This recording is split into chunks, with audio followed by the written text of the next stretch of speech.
you do, I'll tell how the good old Union has come in here to dwell. A battle in the heart of Alabama caught our attention. Coal miners in one community, they've been on strike now for months. Working as long as 12 hours a day, 7 days a week, in some of the most dangerous conditions. I really think that the labor movement is the single greatest force for democracy in the history of the United States. The story of Alabama is a story of not just resilience, but of militancy. I say no contract, you say no code. No contract, no contract. If we ain't all free, ain't none of us free. You're listening to Alabama's only union talk radio show, The Valley Labor Report, with Adam Keller and Jacob Morrison.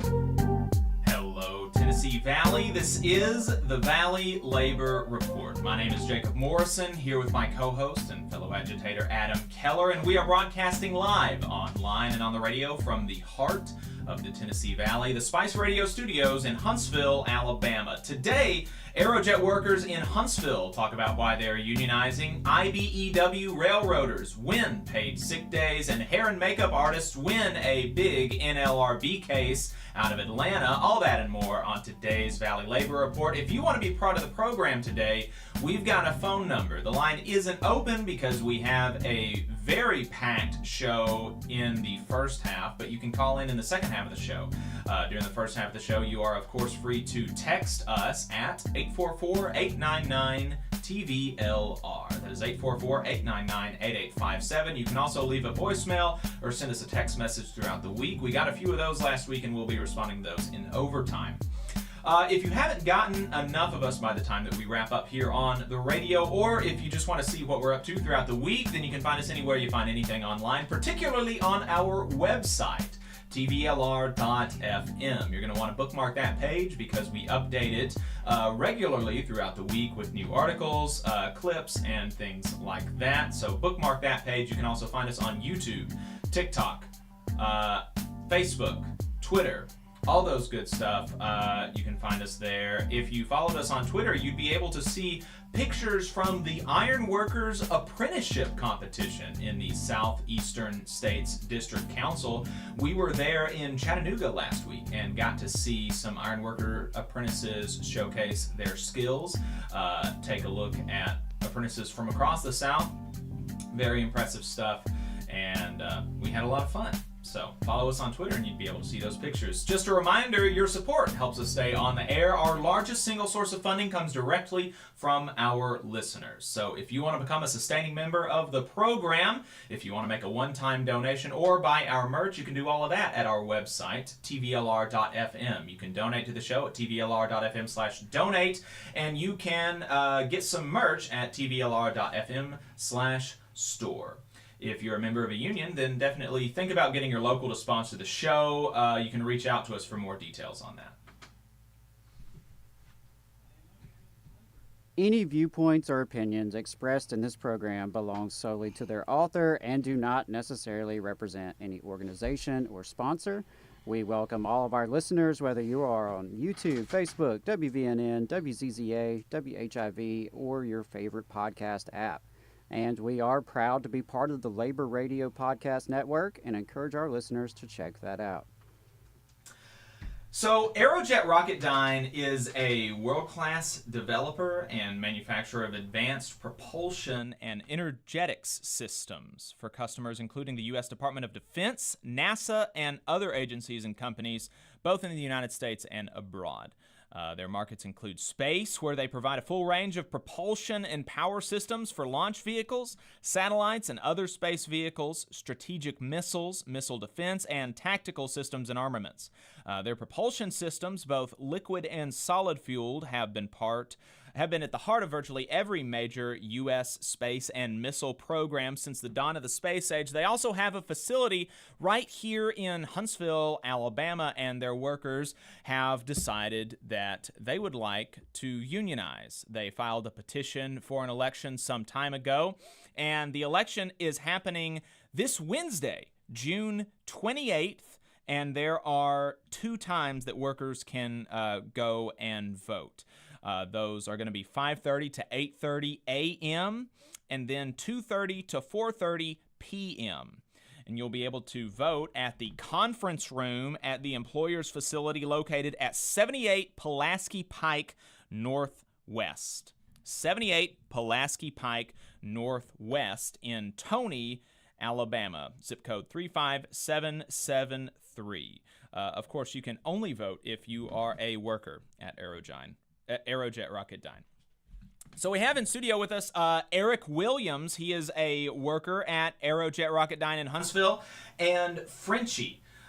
Philip French goes by Frenchie. He is an organizer, a district organizer for the Machinists Union. Thanks, y'all, for taking the time to talk to us. Really appreciate it. Good morning. Good morning.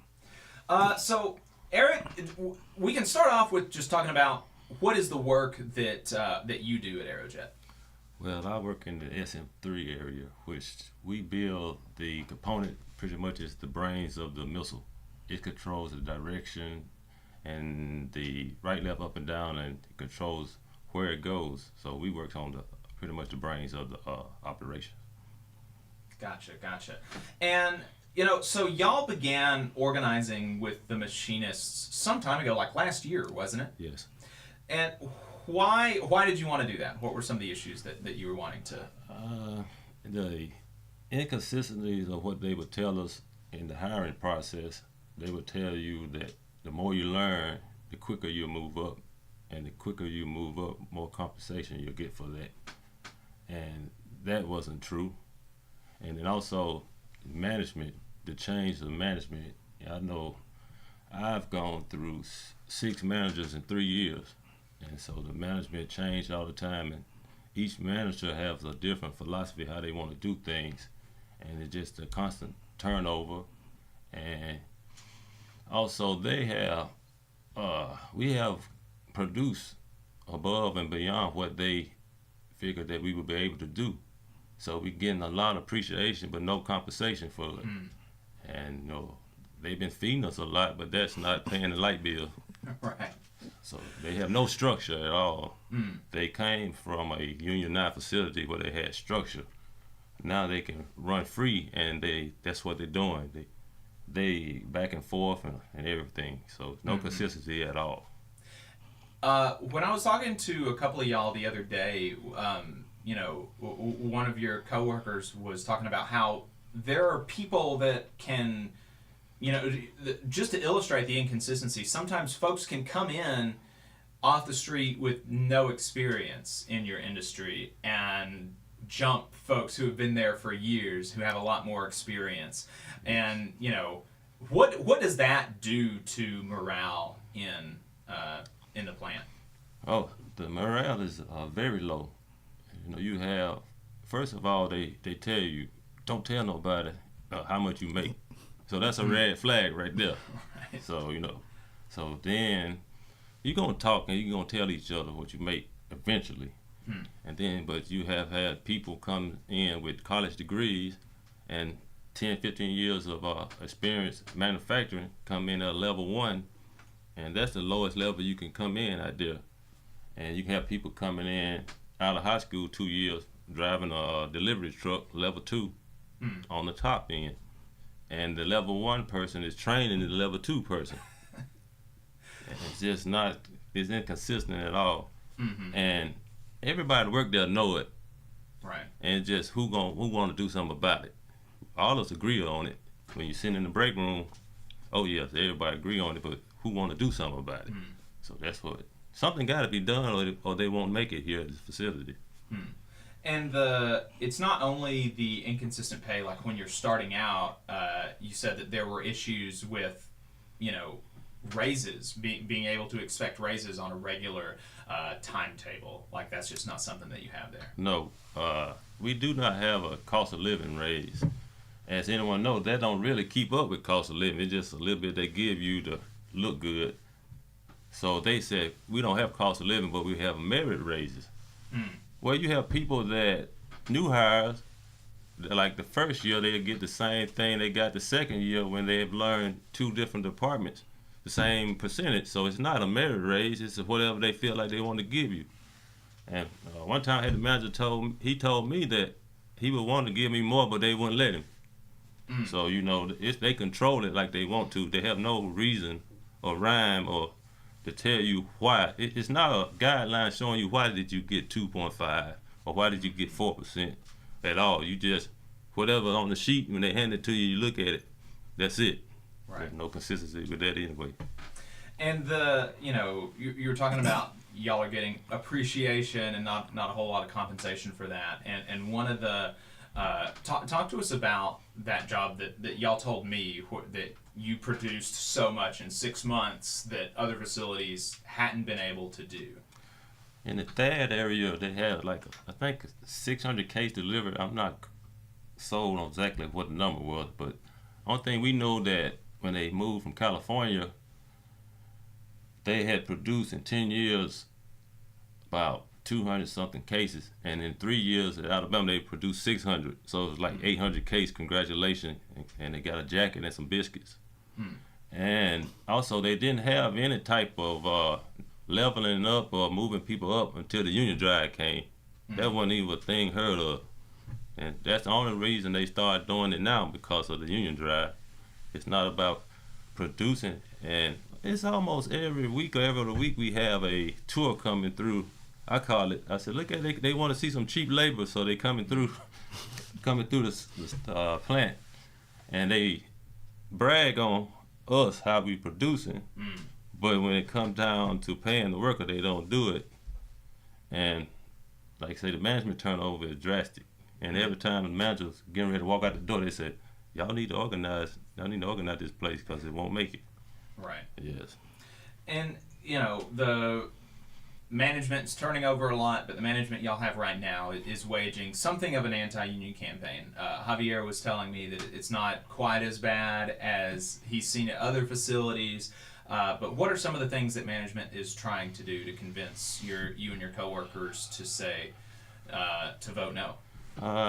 They haven't captured all the meetings where they having on the screens that from 1990 to 2022, the success rate of organizing, they put numbers like 30%. It takes 3-4 years to get a contract.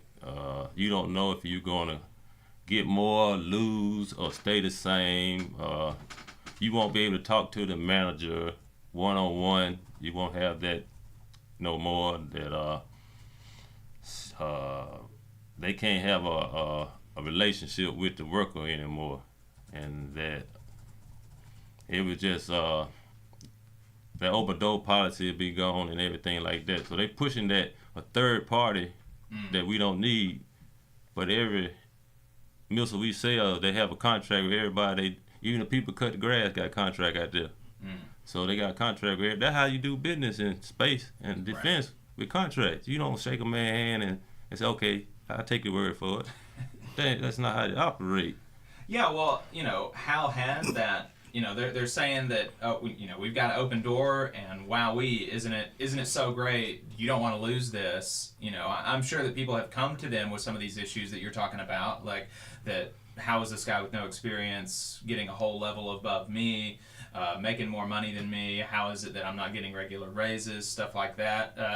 Presumably, if this is a great policy, they're addressing some of these issues already, right? Yeah, but they're not. They had open door policy, but nobody's in the room when you walk in there to look for them. They showing up these last 2 weeks, walking the floor and asking questions what you need and so concerned, but they're nowhere around. They're nowhere around when you need them. Right. Yes. And that's the thing. The open door policy is something that non-union workplaces put out all the time during union campaigns. Like, you want to have this open door policy, but that's always the the fact of the matter is that it never does workers any good, this open door policy. And in fact, a lot of times, if you take advantage of the open door policy and make complaints, it might actually just make you a target for retaliation, right? Yeah, it will. Hopefully that hasn't been happening at Aerojet, but that happens at workplaces across the country. Yes. And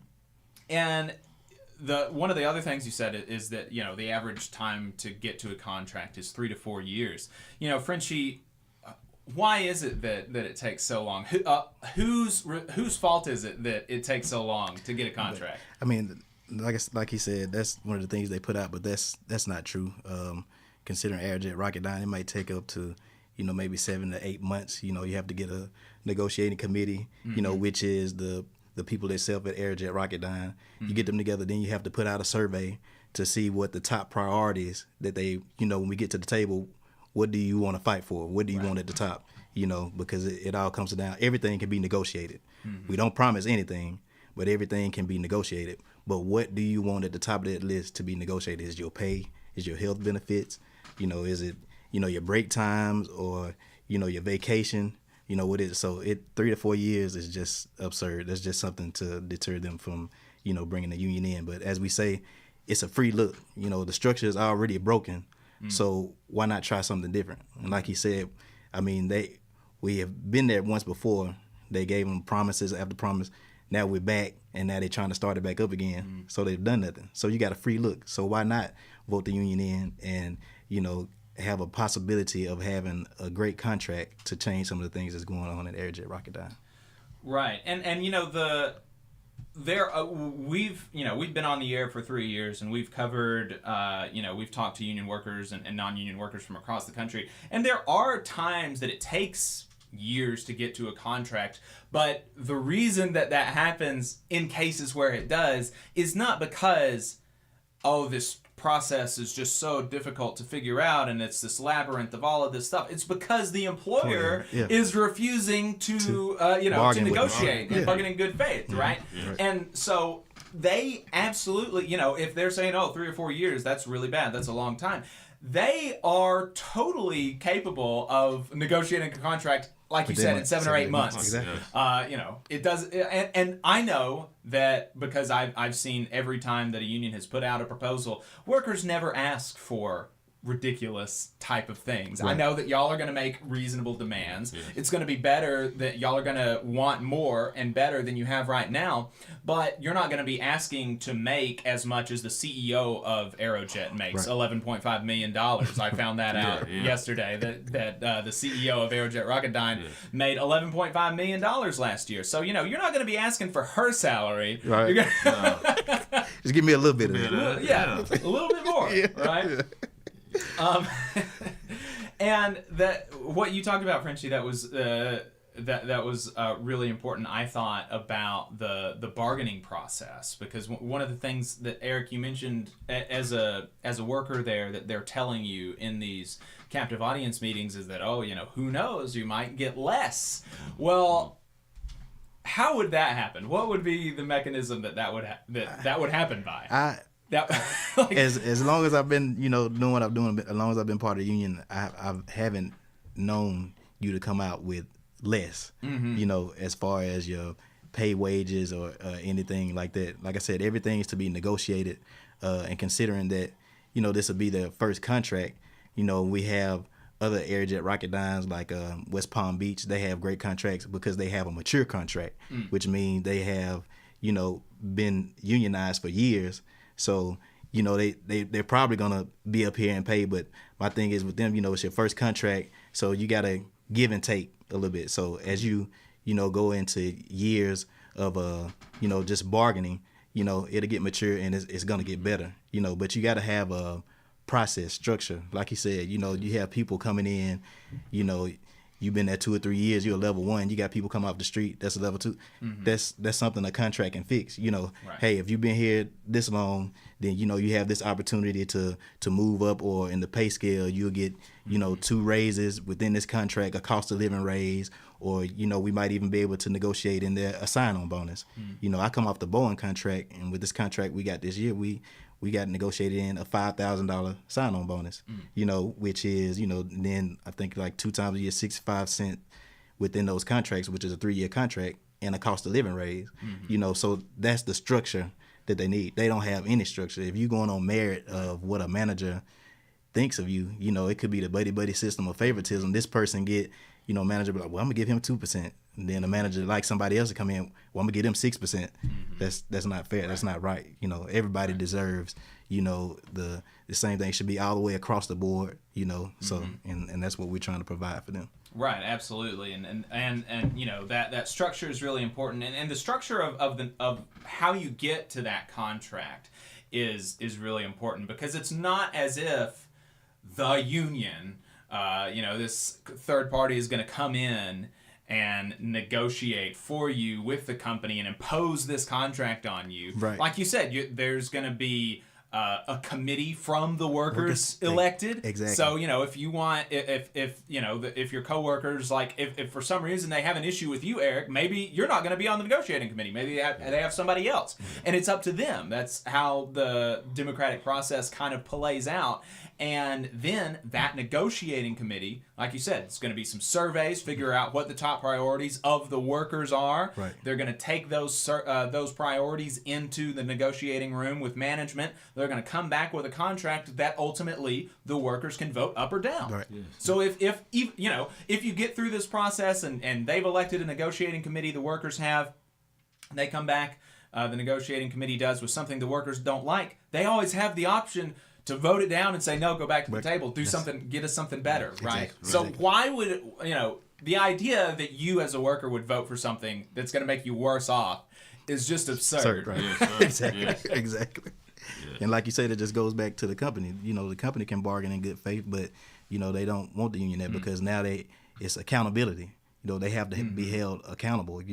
With the type of things that they do. How they treat their workers. Now all the money is not at the top, so to speak. It has to be the trickle down.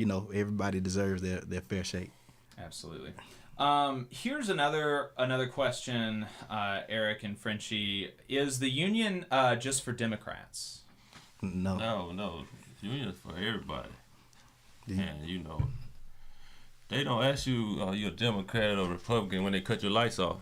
So they just cut your lights off because you can't pay your bill. Okay. So it's for everyone, to help everyone to be united. Because I look at my generation, we're giving back more than my foreparents gave. They gained all this Sunday premium and all that. Because one guy was like, don't we get time and a half on Sunday? I said, no, man. Only thing they have to do is pay you minimum wage and time and a half over 40. That's it. Nothing else guaranteed unless you got a union contract. So, like you see Starbucks, Amazon, and all these other places stepping up, you have to know your value. And we don't care how you vote. Right. Like you said, don't tread on me. I believe in that too, and I'm at work too. Right. Don't tread on me at work neither. So, Right. That's it. So you got to make a stand. If you don't, you're either gonna stand for something or fall for anything. Yep. So don't get bamboozled and hoodwinked by the company, because companies profit. That's it. It used to be personnel. Now you're a human resource. So you're a resource for them. That's it. That's the only way they look at it. So come together, and however you, Democrat, Republican, Independent, don't vote. Stand together and help each other. We need to help each other. Right. Like you said, it doesn't matter Democratic, Republican, race, creed, gender, whatever it is you like in your relationship, personal. The union is to unite everyone with the cause of bettering your workplace and bettering the workers, because like we say, you're not mad at the company, you're not mad at your employer. You just know that your company can do better, can provide better. So it's not that we mad at them and just in a all-out fight, or upset. It's just that, we know we deserve better. We know they deserve better, and we know that they can get better. Just like you said, if the CEO get $11.5 million, and then if you look at the price tag of these things when they go out to, they deserve better. Absolutely. So. Yeah, and y'all have Republicans on your organizing committee, so it's not Right. it's not as if you're just saying this like, oh yeah, it just so happens that it's all a bunch of libs on the organizing committee, but theoretically we'd be open to a Republican. Right. Yeah. Y'all have Republicans, Yes. people who have voted for Trump on your organizing Yes. committee that you're having meetings with, talking about, planning organizing conversations with. Right. Yes. Yep. Yes, we do. And one more thing that on the political part of unions that some people have an issue with, and I have an issue with as well, is that there are some unions actually that will come out and endorse politicians without referendums from the membership. And I don't think unions should be doing that. That is obviously would not be a reason to vote against a union in your workplace, because ultimately, however your union leadership, however they endorse, it's going to be good for you in your paycheck if you have a union contract. But the machinist union doesn't do that. And that's something that I've always appreciated about the machinist union. I think they started doing this in 2016. They have a referendum whenever they endorse a presidential candidate, and they don't endorse until that referendum is complete, and then they abide by the results of the referendum. So I think that's, I have always appreciated that the machinist union has that stance, and I think that's very important. My union does as well, AFGE, and it's something that I take a lot of pride in personally. And like you said, it's not about who's Democrat or Republican, but at the end of the day, it's about who's supporting the labor union. It could be a Republican, it could be an independent, it can be whomever. It's not because, we're a Democratic union, so if they're not supporting the labor union, they Democrat, we still gonna support. No, that's not what it's about. If you're for the agenda and you're gonna help us, make a better life for the workers and help get the middle class back to where it needs to be, then we're all for that. Right. Yeah, absolutely. And people from your union locally, from the machinist union locally, have on the Labor Council voted to endorse Republicans here locally in our jurisdiction. So that's prime example of that. It's not just, are you a Republican or are you a Democrat? It's, are you going to support our members? And so that's really important. Frenchie, Eric, is there anything else that you would want to say to your coworkers at Aerojet or to community members here in Huntsville? I would like to say to all the union members in the area, the ULA workers, some of my friends that work there, and everyone, reach out, and all of your family members, church members, friends, and put the word out on your Facebook page, Instagram, whatever you have, and make phone calls, and you gossip about it. Tell the vote Wednesday. We need to win and have a big celebration Wednesday evening, and we need this and to keep the standard high on the work that we do. We do high standard work, and we need to have a high standard pay for it. And that's one thing I would like to say too with Aerojet Rocketdyne workers. If you're listening, take into consideration, make an educated vote. This is gonna help better yourself, gonna help better your families. This is gonna be a contract that's gonna be secure. You have structure. You don't have to, worry about people coming in making more than you, or what's going to happen day to day, because everybody in Alabama is an at-will employee, which means at any given moment, your manager, I don't care if he don't like your hair, he don't like you saying something, he can fire you and don't have to give you a reason. With this contract, you have due process. We have a process to where, if you have anything going on, they try to fire you, you have to go by what's in this contract. And we investigate to make sure everything they're trying to do as far as discipline you is legit. And it's a process. You actually have a just cause, to protect your job. So to all my union members, just keep up the fight. And if you know anybody with Aerojet Rocketdyne, just tell them to vote yes, because this is a very beneficial vote to, themselves and their families. Absolutely. I mean, there's really no reason not to vote for the union, because there's no reason that you would have it there's no way that you're going to have it better without the union. That's right, because you organize, you become a unionized facility. You're going to have a say in the conditions that you work under. Yep. And if you're not unionized, then it's, like you said, totally up to your manager at the time, who could be as many as 6 people in the last 3 years, right? That's,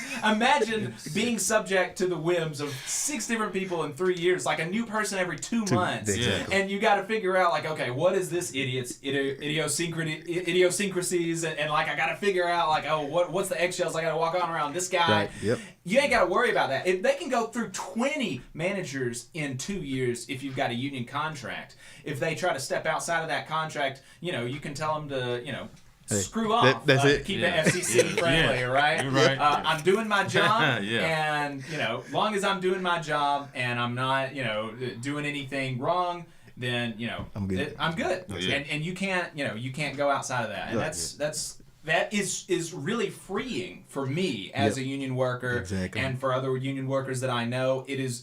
There is a lot of freedom that comes with knowing exactly what's going to be expected of you, and Yes. knowing that as long as you abide by what's expected of you, you can't get some runaway manager going and doing whatever they want. That's Right. it. That's it. So. Absolutely.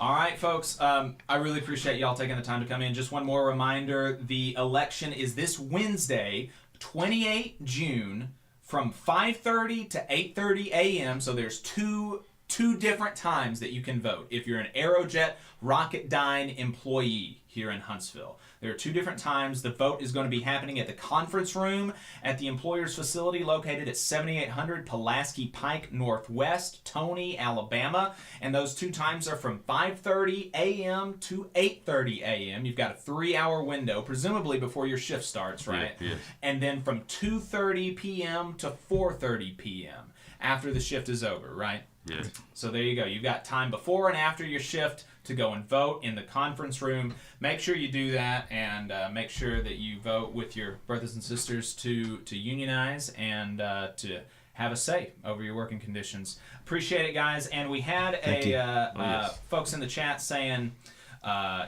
solidarity from Asheville, North Carolina, Teamsters Local 61. Okay. So. Thank you. Thank you. Thank All right. you. Thanks, y'all. Yes, sir. With that, we're going to go to a break. We'll be right back, and we're going to be talking about hair and makeup artists at the Atlanta Opera winning a big case at the NLRB, and railroaders getting sick days. Stay tuned. You're listening to the Valley Labor Report. IBEW 558 is like a great football team. You've got to have the aptitude, skills, and knowledge to outperform the competition. If you're a non-union electrician, now is the perfect time to get off the sideline and join our team. We have the absolute best wages and benefit package in North Alabama and Southern Tennessee. It's because our team stands together, bargains together, and our families benefit from it. With immediate openings, you have the opportunity to see why the IBEW is the right choice. Support for the Valley Labor Report comes from the International Federation of Professional and Technical Engineers Union. Learn more by visiting www.ifpte.org. The attorneys at Maples, Tucker & Jacobs have stood with the working people of Alabama for over 40 years, providing skilled legal representation for your workplace injury claims. When you are injured on the job, it can be a scary time. The attorneys at Maples, Tucker & Jacobs have the experience to guide you through the process to make sure that you and your family are properly taken care of and your rights are protected. If you need help, call the attorneys at Maples, Tucker & Jacobs at 855-617-9333 or visit online at www.mtnj.com. No representation is made that the quality of legal services provided is greater than the quality of legal services provided by other law firms. Support for this program comes from the International Brotherhood of Electrical Workers, Local 136 out of Central Alabama. Learn more at IBEW136.org. Attention union members, membership organizations, podcasters, or anyone with a payment processing need. The future is here, and your organization needs to be prepared by working with Unionly. With Unionly, your union or organization can take payments on a mobile device, eliminating processing fees, giving you a better price than other payment processing methods, while at the same time supporting a union-friendly business with a specialized skill set to meet your needs. Your members will thank you when they pay their dues at their convenience without waiting in line to deposit cash or check. Start preparing for the future today by calling 206-595-8631 or visiting unionly.io. Are you looking for a better future, a career that can have you set for life, and to be a part of something that's bigger than yourself?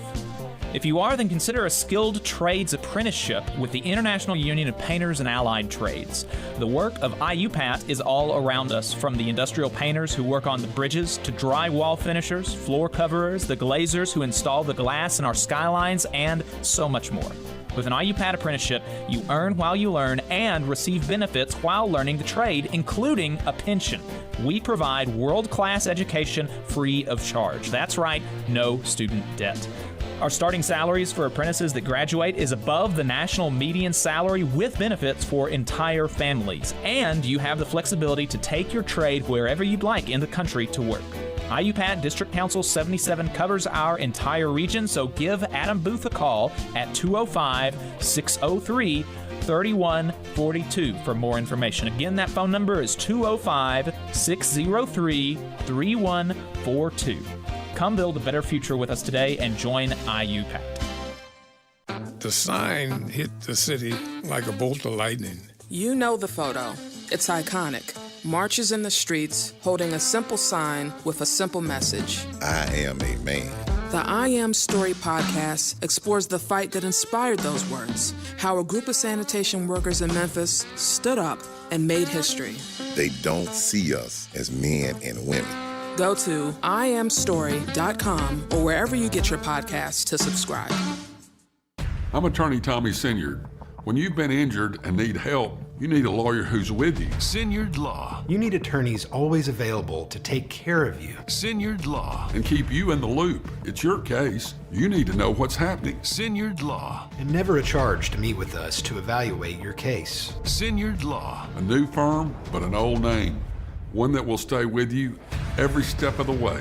Sinyard Law. The name with proven results.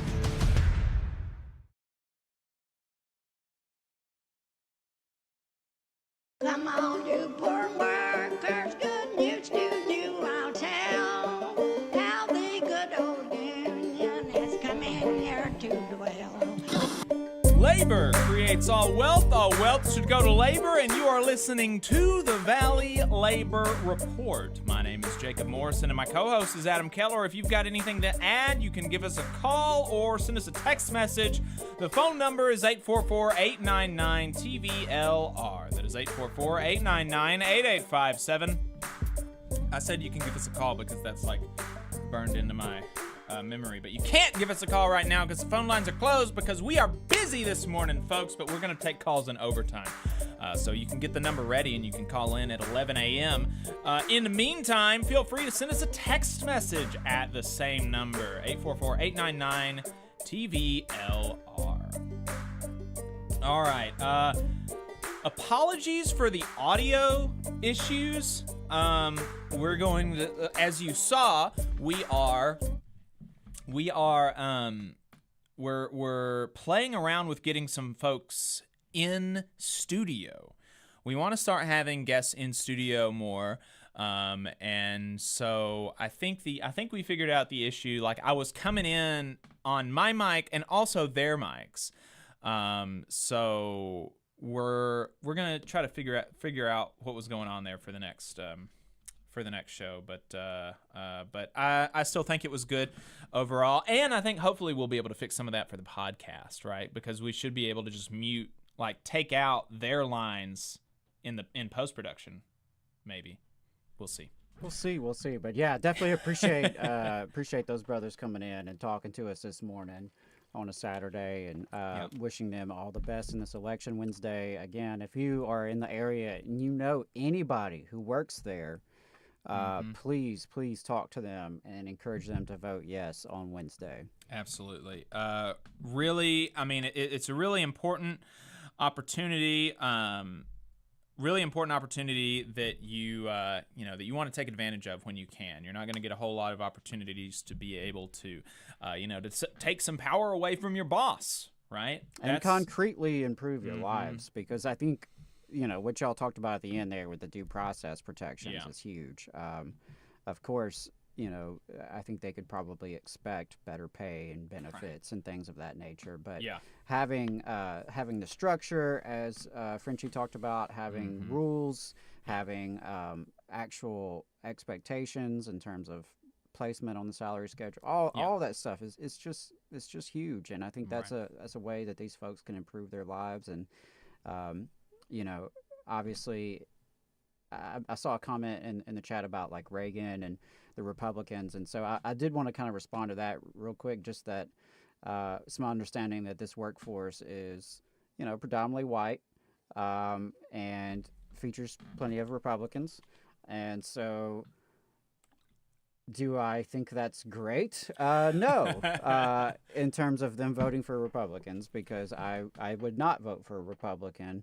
However, we got to meet folks where they're at. Yep. And if someone is a Republican, but we can find common ground at work, then hey, I'm all about it. And I've had success with that, where organizing workers, some of the most loyal and fiercest representatives and activists I had, were pretty conservative politically, and I think a lot of that was like their media consumption. A lot of it was cultural, and the types of people they associated with. But we could still find common ground when it came to being treated with respect and dignity at work, and being paid fairly and equitably. Those kinds of issues. And so, we can't just dismiss workers if they have some bad opinions, perhaps, or if we don't like the way they vote, perhaps. We still have to have conversations with folks, and we have to build relationships with folks, because ultimately that's how we become stronger and better and improve our lives is collectively. Yeah. As an aside, this is an industry, the defense industry, where you're making, the defense and space exploration kind of stuff that they do at Aerojet Rocketdyne. That's an industry that used to be really, really heavily unionized. Friend of the show, Taylor Barnes, wrote a very detailed article for Ink Stick Media. The title is Union Strength Dwindles at Top Defense Contractors. And the top line is that as recently as the 70s, as much as 70% of the staff at some of these defense contractors were unionized, and today that number is as low as 4% at some of these top defense contractors. And it will also not surprise you to learn that with the decline in unionization, there has been a commensurate increase in compensation for not workers, but for the CEOs. That woman at the top of Aerojet making $11.5 million, right? For what, having meetings, while, folks like, men and women like Eric working 13 days in a row. There was another fellow that was going to be coming into the studio today who just wrapped up 13 days in a row of working, and I think that's one of the reasons that he wasn't able to make it like he had originally intended. So that's kind of the stuff that they're putting up with, but the CEO's making $13 or $11 million. Yeah, and there's a whole nother conversation to be had in labor spaces about the defense industry, and is that the best use of our funds as a country, and the amount of money that goes into quote unquote defense, and even the word defense is questionable in my perspective. But all that to say, the workers in these industries deserve unions, just like workers in all industries deserve unions. It's the same thing why, I support my UMWA sisters and brothers. Do I want more coal? No, I don't want more coal. But as long as we have coal, the workers dealing with coal deserve a union. And they deserve all the benefits and rights and protections that can come with a union. And so that's how I feel. I think every worker deserves a union. Every worker deserves a voice on the job. Every worker deserves collective organization, and so I really hope the folks at Aerojet Rocketdyne also recognize that, and hopefully we'll have some good news to report next week. Absolutely. In her piece, she mentions that she talked to a firefighter who, when he worked for the company directly as a union firefighter, he made $40 an hour, which, saying, oh, wow, $40 an hour, right? That's like a good wage, and you're literally risking your life, firefighting is like a dangerous profession. And so $40 an hour seems to me a reasonable wage for a firefighter. And that same fella, now his work has been subcontracted out. So he works for the same company, does the same job in the same location for less than half of the pay. He now makes $19 an hour working for a non-union subcontractor for the same company that he worked for before. But because they've subcontracted out to a non-union firm, he makes $19 an hour to fight fires. Yeah, wow. I mean, that's insane. That's crazy. $19 an hour. But like I said, the money hasn't disappeared. It's just gone to different people. And, defense budgets have skyrocketed. So has executive pay. And so very important for folks like Eric and his coworkers to be able to take some of that money back. So all support and solidarity to them. Some good news we had in the last couple of weeks, we talked to y'all about the story of IATSE Local 798. Those are wig and makeup artists for the Atlanta Opera. On June the 13th, the NLRB sided with Adams Brothers and Sisters in the Stagehands Union Local 798 in declaring that they do, in fact, work for the Atlanta Opera and are not independent contractors, as the employer tried to assert. This is obviously kind of it's a small win in that, they still haven't won their contract. They haven't got raises associated with their organization yet.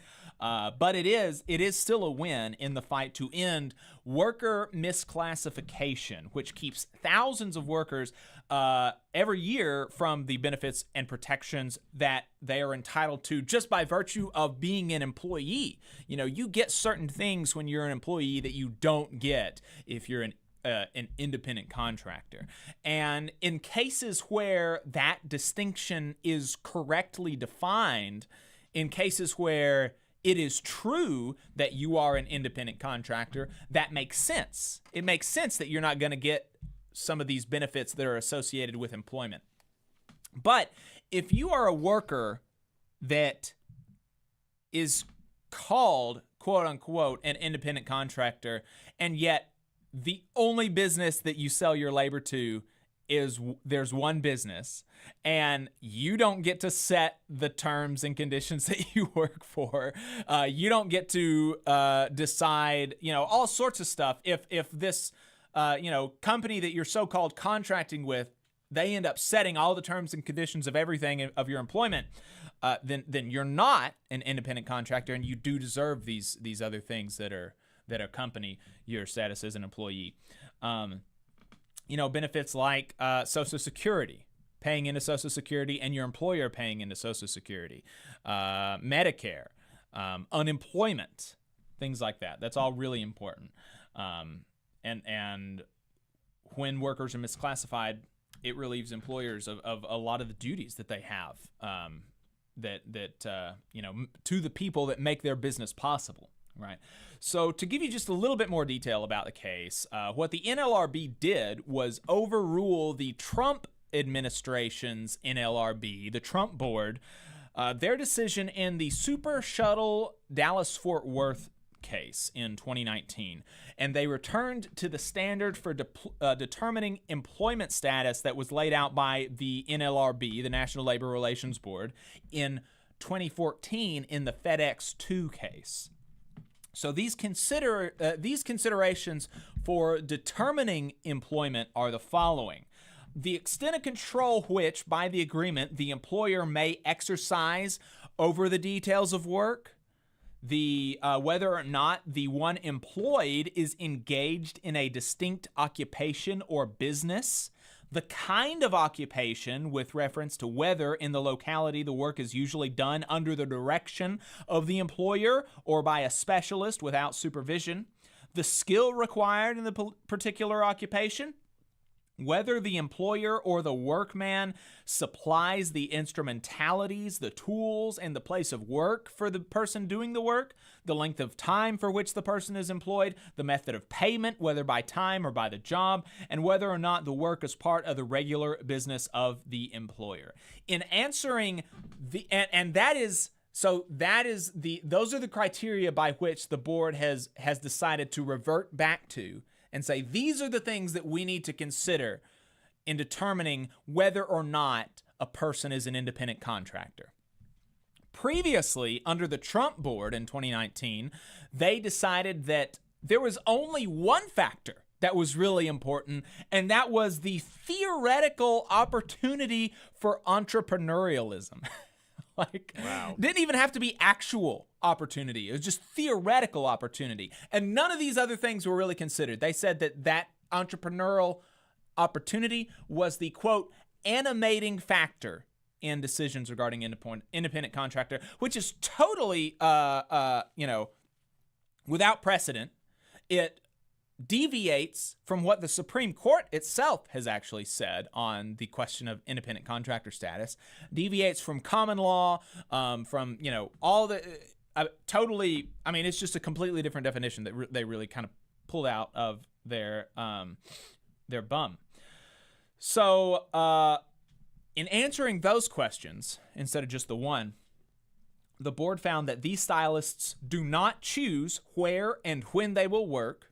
That does not sound very independent to me. They have very little independent authority over the details of their work. They do not supply the equipment or tools. Their work is part of the employer's regular business. They do not render services to the employer as independent businesses.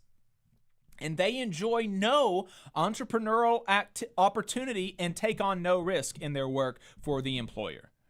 And that last point is actually really kind of pretty interesting, because the remaining Trump appointee on the board said that, okay, while I disagree with overturning the Super Shuttle decision, it is still, in fact, the case that these people are workers. They're not independent contractors. So the Atlanta Opera couldn't even get, the Trump freaks on board with their with their their interest in taking away the rights that these people have as employees. They couldn't even get the Trump appointee on board with that.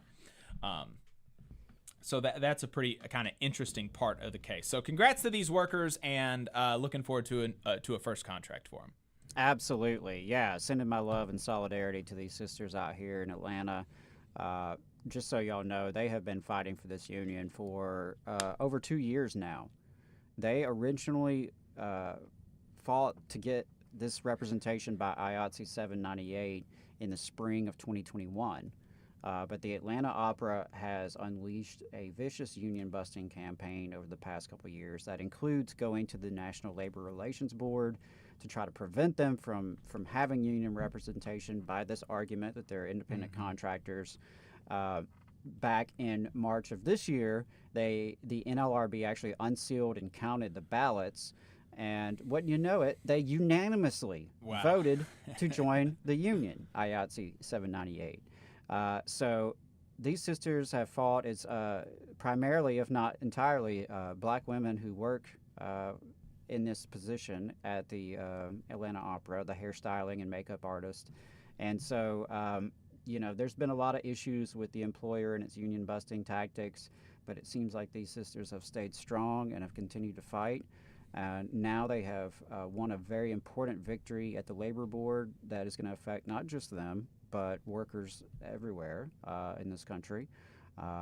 And I think it's really a big deal. And I really am proud of them. I'm proud of the work they've done. Gotten a chance to at least talk with a little bit of them, and I'm just really impressed. And so sending my love and solidarity as they continue this struggle. And yes, hopefully receive a great first contract very, very soon. Do encourage folks, if you haven't already, you can sign a petition. I'll drop that in the chat. I'll drop the petition in the chat so you can sign up and stay in tune with this campaign, because obviously they still need to build pressure on the Atlanta Opera to negotiate a first contract. Awesome. Let's keep the good news going with the news that IBEW members at major railways got some paid sick days. That was announced last week. That was a major point of contention during the negotiations last year that almost led to a strike. From the IBEW's press release, the IBEW and BNSF Railway reached an agreement on April 20th to grant members 4 short-notice paid sick days, with the ability to also convert up to 3 personal days to sick days. So remember, one of the issues with not having paid sick days is that you couldn't take off on short notice, right? And if you did, you would be disciplined for it, even if you were sick. And you could see how that would be an issue and how that would create some, negative incentives for workers. And so now they have 4 short notice paid sick days that they can take on short notice if they become sick or incapacitated or whatever. And then they can also convert up to 3 personal days to sick days if they need to.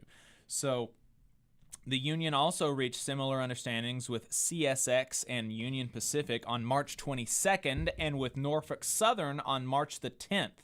Unused sick time at the end of a year can be paid out or rolled into a worker's 401k retirement account. Railroad Department Director Al Russo specifically credits Bernie Sanders for his support, saying, quote, "We truly compliment his effort to bring dignity to workers in the rail industry. Without it, we very likely would not have gotten what we have gained today." And that's interesting in that press release, because there was this kind of like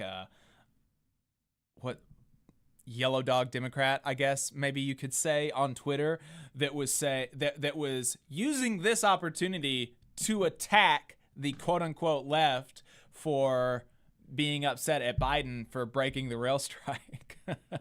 And so look at what Biden did. While, the union does say that they appreciate Biden's efforts, they go a little bit farther with their appreciation of Bernie.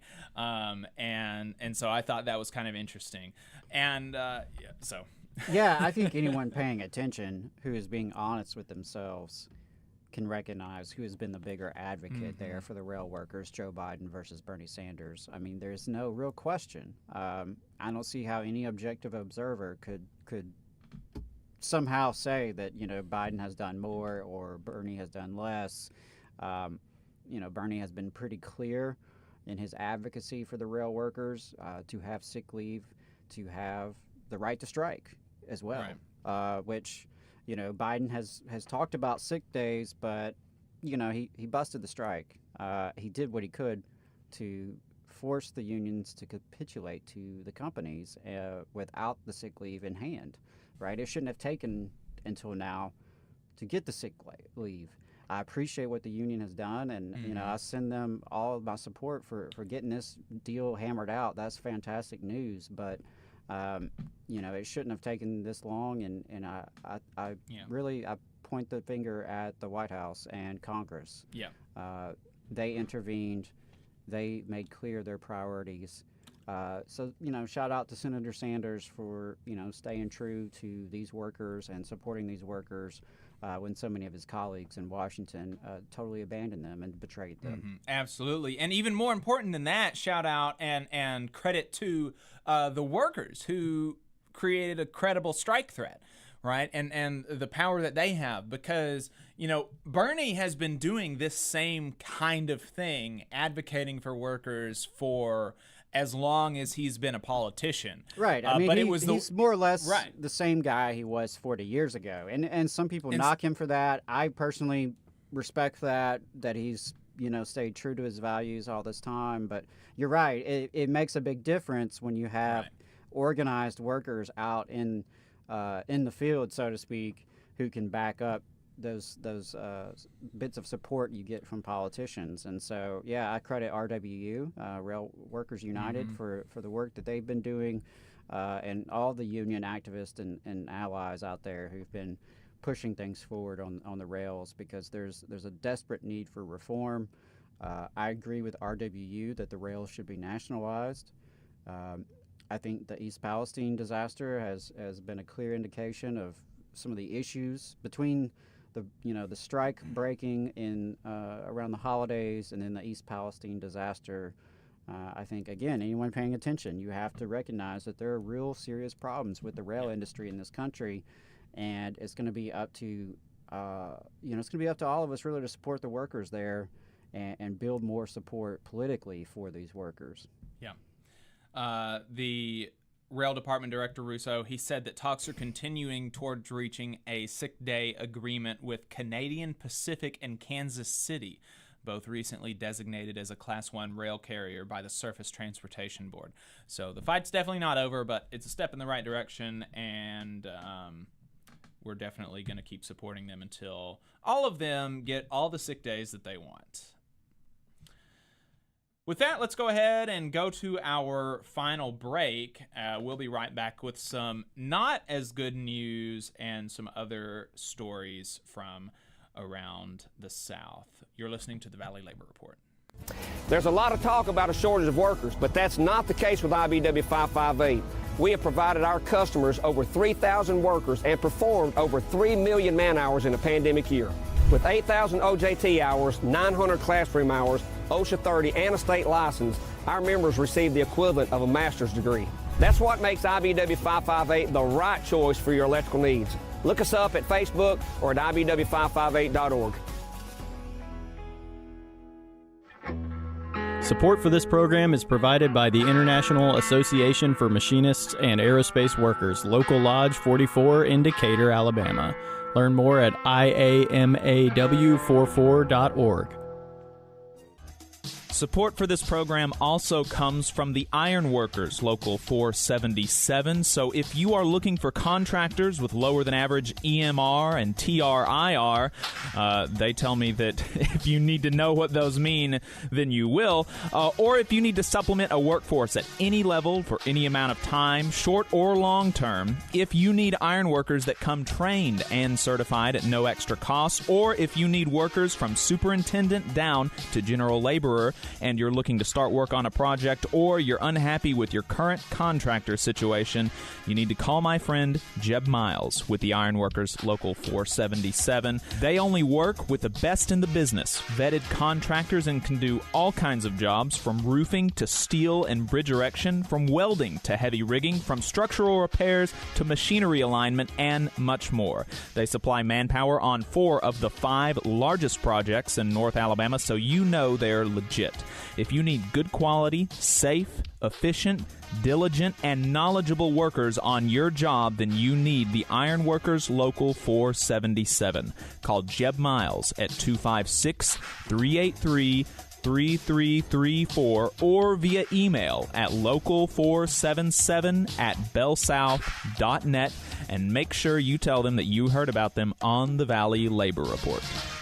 We're the nurses, firefighters, and claims representatives that help keep our government services running. We respond to natural disasters. We care for our nation's veterans, and we investigate discrimination in the workplace. We are federal and D.C. government workers, and we are proud to serve the American people. Working in more than 70 agencies across the government, we know we can fulfill our mission because our union has our back. Learn more at afge.org.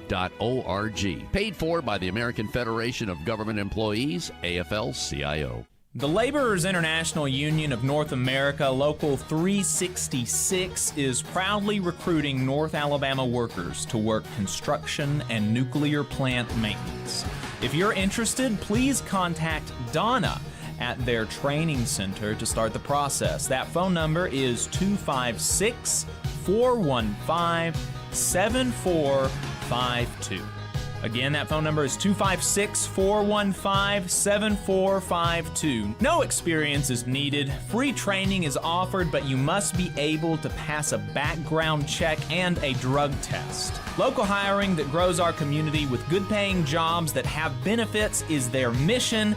Live better, work union, Local 366, feel the power. Support for this program also comes from the Mid-South Council of Retail, Wholesale, and Department Store Union. Learn more at rwdsu.info. I'm Attorney Tommy Sinyard. When you've been injured and need help, you need a lawyer who's with you. Sinyard Law. You need attorneys always available to take care of you. Sinyard Law. And keep you in the loop. It's your case. You need to know what's happening. Sinyard Law. And never a charge to meet with us to evaluate your case. Sinyard Law. A new firm, but an old name. One that will stay with you every step of the way. Sinyard Law. The name with proven results. Do you work in an auto manufacturing plant? Are you tired of taking pride in your work without getting the respect you deserve? Consider joining the fight to unionize. Auto workers across the industry are coming together because with a union, we can negotiate for the pay, benefits, and security that we deserve and can help sustain our families. In union plants, workers bargain for long-term wage increases, competitive bonuses, and more affordable benefits. You can join the growing wave of organizing today. Find out more and contact us at Uniting Auto Workers on Facebook, or contact UAW Region 8 in Lebanon, Tennessee by going to www.uawregion8.net. That's www.uawregion8.net. A better future is ours. Come on, you poor workers, good news to you I'll tell. How the good old Union has come in here to dwell. Alabama's only union talk radio show. This is the Valley Labor Report. My name is Jacob Morrison. My co-host is Adam Keller. We've got a phone number. You can send us a text message at 844-899-TVLR. That is 844-899-8857. We'll be going into overtime at 11 a.m. Central Time, and you can give us a call at that time. We'll be opening the lines and taking calls then. Hope to hear from some folks, but feel free to send us a text message in the meantime. Yeah, absolutely. Definitely do that. And we also have Pride at Work coming on at overtime. Should be a good interview. Some more updates from IATSE. A lot happening in my union, so we got a lot to talk about. And for those of you who don't know, we aired live on WVNN, the right-wing talk radio station in Huntsville, Athens listening area, every Saturday, 9:30 to 11 a.m. And our overtime airs after 11 o'clock, only online on YouTube and Facebook. The entire thing can be found as a podcast in a couple days. So we got our start on WVNN, which is the birthplace of Sean Hannity and home to all sorts of reactionary propaganda that we personally find highly objectionable. But we think it's important to get a different perspective out there to multiple audiences. And we are happy that a portion of the show is replayed during the week on WZZA, the historic black radio station in Northwest Alabama, and on WHIV, which is a community radio station in New Orleans. As I said, we released the full episode on Spotify, Apple, and the various podcasting apps.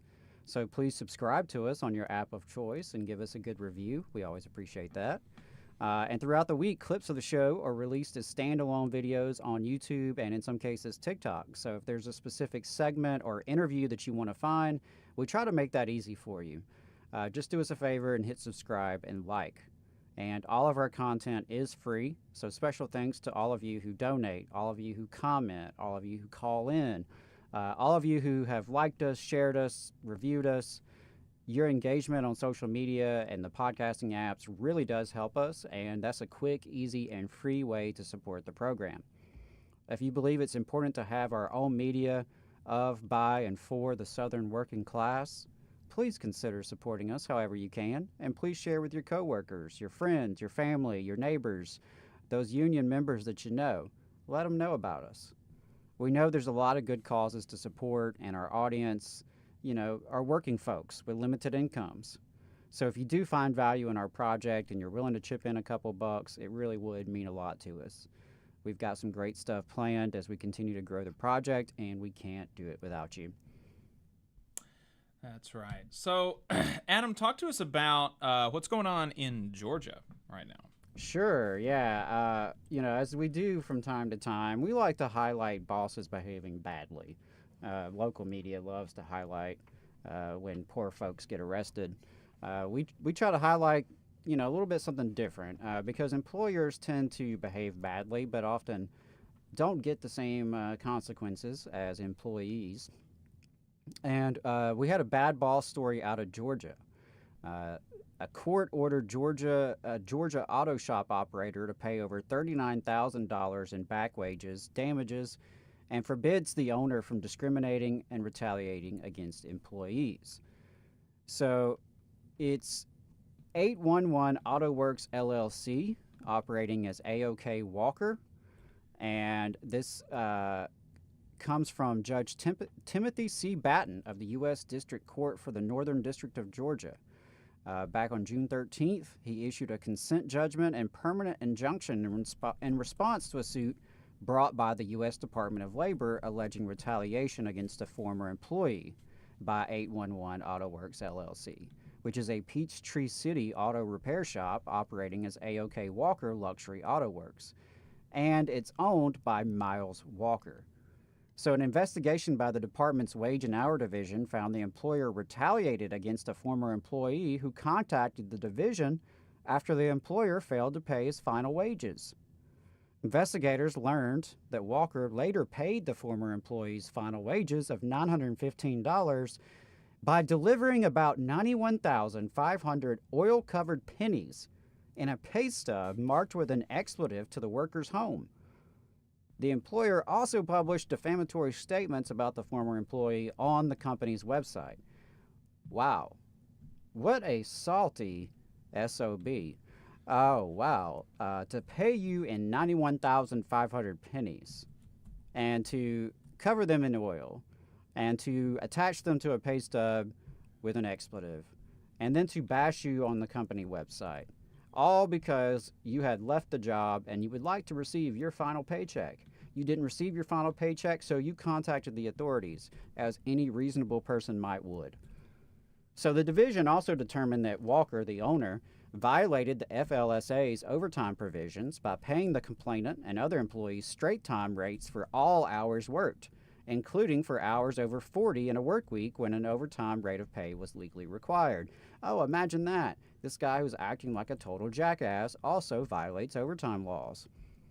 So the court ordered the auto shop operator to pay $39,934, which represents the back wages owed, and an equal amount in liquidated damages to 9 workers. In addition, the judge's order permanently forbids the employer from violating federal minimum wage and overtime provisions, and specifically requires them to do the following: remove all photographs of and references to the former employee who was retaliated against from the company website, and never post photos or references about the employee again. Post the consent judgment immediately in all conspicuous places in its facility where employee notices are usually posted, and conspicuously display a division fact sheet on prohibiting retaliation under the FLSA in its facility. From the U.S. Department of Labor Regional Solicitor, Tramel Howard in Atlanta, she said, the court has sent a clear message to employers such as Miles Walker, who subject employees to unfair wage practices and outright intimidation and retaliation. By law, worker engagement with the U.S. Department of Labor is a protected activity. Workers should not fear harassment or intimidation in the workplace. Employers who mistakenly believe they can willfully violate labor laws at the expense of employees and competitors must understand that we will do everything within our rights to bring them to justice. Workers are entitled to obtain the wages they earned without fear of harassment or intimidation, said Wage and Hour Regional Administrator Juan Correa in Atlanta. The Wage and Hour Division will use all tools available to ensure workers' rights are protected and that employers do not retaliate against them when they assert these rights. This case should serve as notice to employers that retaliation will not be tolerated. Just a wild story. I've heard of people like paying a final bill or something in all pennies just to, as kind of a screw you thing. But I can't recall a case where an employer paid someone's final paycheck in pennies. Oil-covered pennies at that. Wow, that is pretty low down. Yeah. You absolutely. get busted, you refuse to pay someone their final paycheck. And that happens to workers a lot. Mm-hmm. A lot of times, whether it's service industry, an auto shop like this. I've known plenty of folks over the years who, have a lot of trouble getting that very final paycheck because once you quit or, you get a different job, a lot of times they try to cheat you out of that final check. And that's what they did here. They tried to cheat this gentleman out of his final check. He called the Wage and Hour Division. They pay him in pennies. Just a total ridiculous move. Hope this Miles Walker small business tyrant has learned some lessons. Frankly, I think the amount he had to pay was pretty modest, considering how egregiously he retaliated against this person. To go online even. I mean, it's out there. So that one came across my radar. We tend to check what the Department of Labor is putting out for press releases just to see, what's going on, any cases in the South, particularly in Alabama. But this one came across my radar and really stood out. Yeah, absolutely. Here's another story of bosses behaving badly that doesn't have as happy of an ending. It's really, just a remarkably sad story. You'll remember that we covered the week after it happened, I think, the death of a 34-year-old mother of 3 in Montgomery at an airport. The woman, a union member of CWA Local 3645, was, quote, ingested in an airplane turbine on the job. Just really gruesome way to go. And the Occupational Health and Safety Administration has concluded its investigation of the death of Piedmont passenger service agent and CWA Local 3645 member Courtney Edwards. From the CWA's press release, Courtney was a ground agent at the Montgomery Regional Airport in Alabama and a valued member of Local 3645 who died in a tragic on-the-job accident on December 31st, 2022. Courtney was a loving mother of 3 and beloved daughter of Natalie English. Her memory lives on in the hearts of her coworkers and friends. OSHA found that Piedmont Airlines is guilty of a serious breach of safety by not furnishing, quote, a place of employment which were free from recognized hazards that were causing or likely to cause death or serious physical harm to employees that were exposed to ingestion and jet blast hazards, end quote. OSHA issued a 5A1 violation, also known as a General Duty Clause violation, with an initial penalty of $15,625, which is amazingly the maximum fine allowed by law for a serious violation. OSHA also found that the lack of effective training, clear and unambiguous communication on the ramp, and clear instructions from supervisors as to when it is safe to approach an aircraft were deficiencies that contributed to Courtney Edwards' preventable death. It is clear that the willingness of CWA members to come forward to speak with OSHA inspectors and the work of union officers, including CWA Local 3645 President Danielle Prophet, were essential in providing the documentation needed for this finding. Despite the small penalty, it is likely that Piedmont will contest the decision, but CWA will continue to fight for Courtney Edwards, her family, and the safety of all airline workers who should never fear for their lives on the job.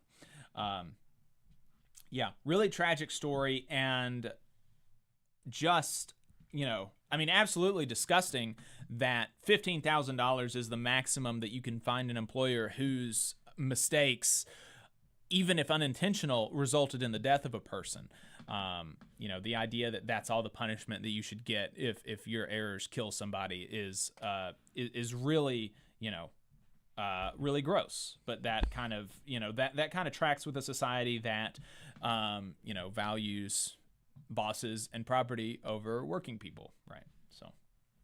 Yeah, there's always that disparity in the way, penalties are assessed, and individual workers, as just like civilians out in the community, they face law and order in a way that employers never do. The severity of punishments for individual people versus the severity of punishments for companies, in a case like this where someone died, someone is not home with their family because of this.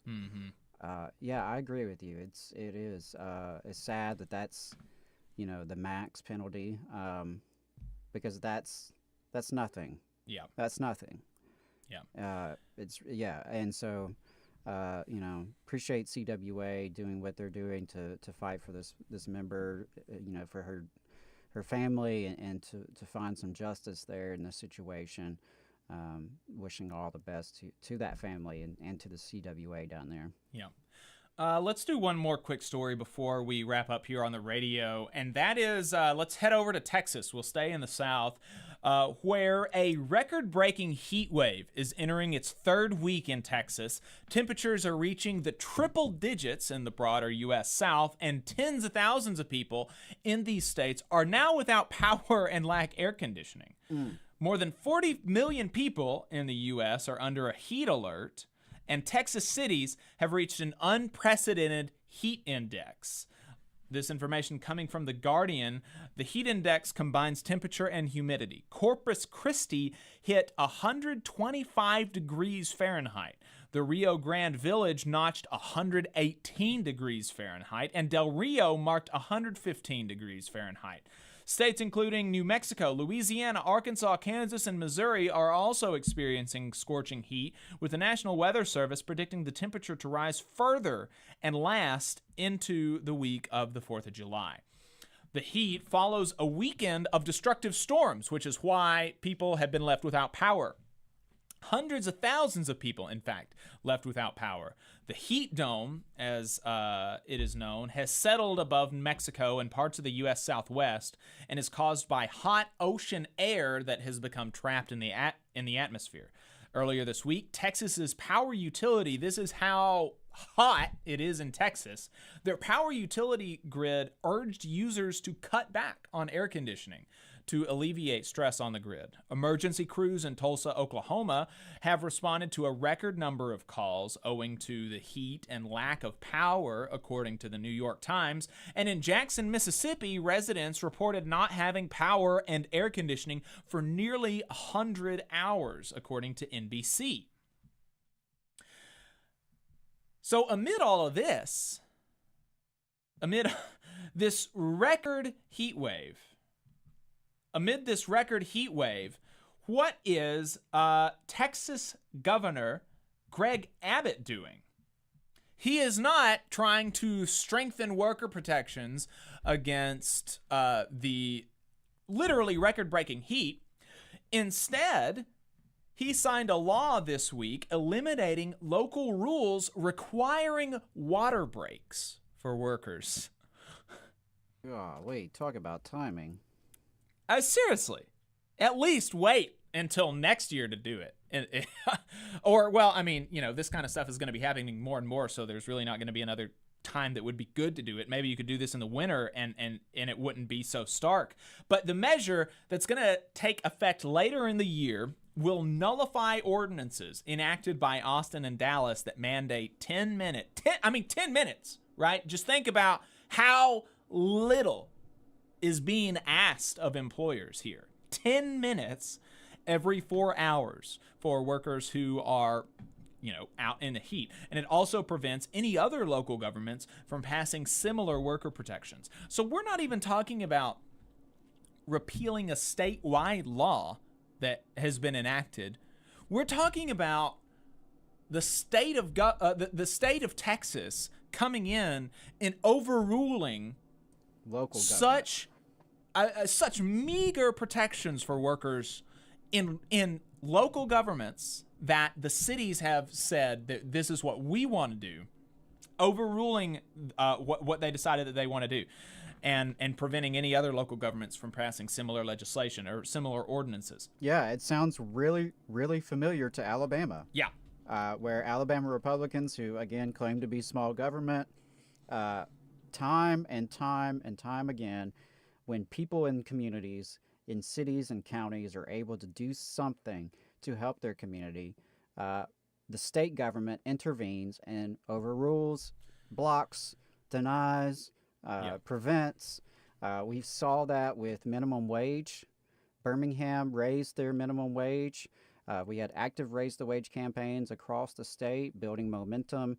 And, you know, what did they do? The state government came in and passed a law preempting all that and saying that cities don't have that authority, that cities can't do, you know, minimum wage raises. They can't have ordinances that do anything that's going to actually make things better, basically. You know, you have to just stick with the lowest common denominator that comes out of the legislature in Montgomery, and it sounds like Texas Republicans have a very similar philosophy. Yeah, and, you know, just days after this, the entirely predictable happened when a 35-year-old, I mean, so this is 35-year-old young man. I mean, this is a guy really near the prime of his life, right? 35 years old. A utility lineman working to restore power in Marshall, Texas, died after experiencing symptoms of heat illness. Now, you know, Marshall, Texas, I don't think that they had these ordinances, so it's not as if we can say that, you know, this law that he enacted that overruled these municipalities killed this person, but the death of this person illustrates the need for the protections that these municipalities were passing. And if he worked inside of a municipality that had these protections, it's possible that this young man would have been able to go home to his family had he gotten a water break, had he gotten that 10 minutes every 4 hours to cool off. I mean, just the idea. I already said it, but it's just difficult, honestly, to wrap my mind around the idea that a 10-minute break every 4 hours to cool off and mandated water breaks is the kind of red tape that conservatives should be interested in removing. It's just absurd, because I can understand that there are some. I have no doubt that there are some regulations that don't make sense, or maybe made sense at one time and don't anymore, or are maybe too onerous, that they go farther than they need to. No doubt, like, you would have to be kind of silly to argue that that's never the case. But the idea that in a state where you're getting temperatures like 125 degrees, that it is absurd to have water breaks mandated by law. I mean, it's just, wicked. So. Yeah, the politicians who think that workers don't deserve water breaks are wicked, as are the employers who do not provide such breaks when they easily could and should, right? Employers shouldn't have to even be told by the city or the county or the state government that workers out in the heat all day in 100-degree heat need water breaks. The Texas AFL-CIO said that this is an omen of what could come after the bill takes effect in September, and saying, quote, banning required rest breaks for construction workers in the Texas heat is deadly. And that's absolutely the case. I mean, there's no way to argue otherwise. So with that, we're going to go ahead and wrap it up. As we're wrapping up here on the radio, just a couple of reminders. As they do every month, our friends at Labor Notes are hosting a series of online trainings. If you are looking to learn how to get involved in your union or in activism generally, definitely check it out. You can go to labornotes.org and go to their events page, and you'll see what they've got going on this month. Yeah, I really wanted to highlight that not only do they have the Secrets of a Successful Organizer series, they have one on building caucuses that is coming up this month. Highly recommend you check that out. And the What to Do When Your Union Breaks Your Heart, I actually interviewed Ellen Friedman for Shop Talk, and that will be next week's episode. So definitely check that out. Yeah, absolutely. If you're not on our email list, head to our website, tvlr.fm. Sign up for that to stay up to date on what we're doing.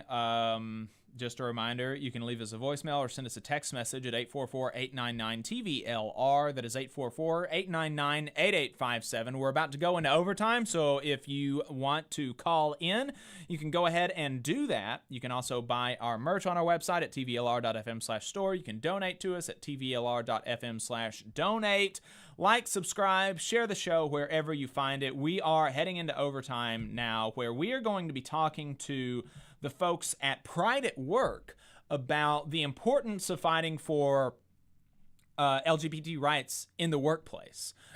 Because especially in this current environment where gay folks are really, we are really in a moment of reaction against the liberation of gay folks and their ability to live their life as they would want, and to have the freedom that I think is constitutionally guaranteed. We're really in a moment of reaction, and so it's all the more important to stand up with our brothers and sisters in that community on the workplace. So we're going to be talking to them. We're also going to be answering some viewer questions, talking about some IATSE stories and more. So stay tuned. All power to the workers. All right, we are off the radio now. Like I said, we got some good stuff coming up in overtime, so make sure you stay tuned. We are going to be right back.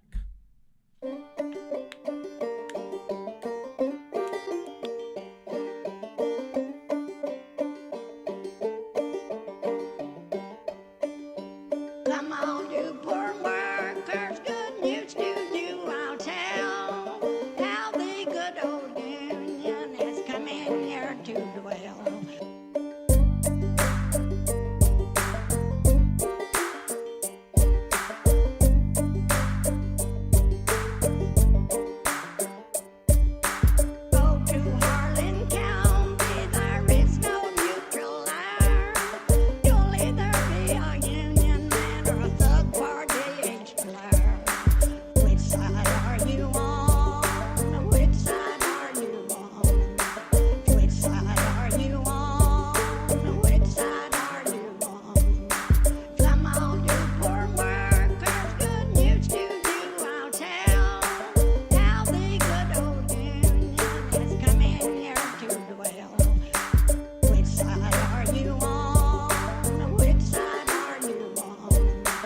Welcome back. You are still listening to the Valley Labor Report. We are now in overtime, the second half of the program, where we are online only, streaming on Facebook and YouTube.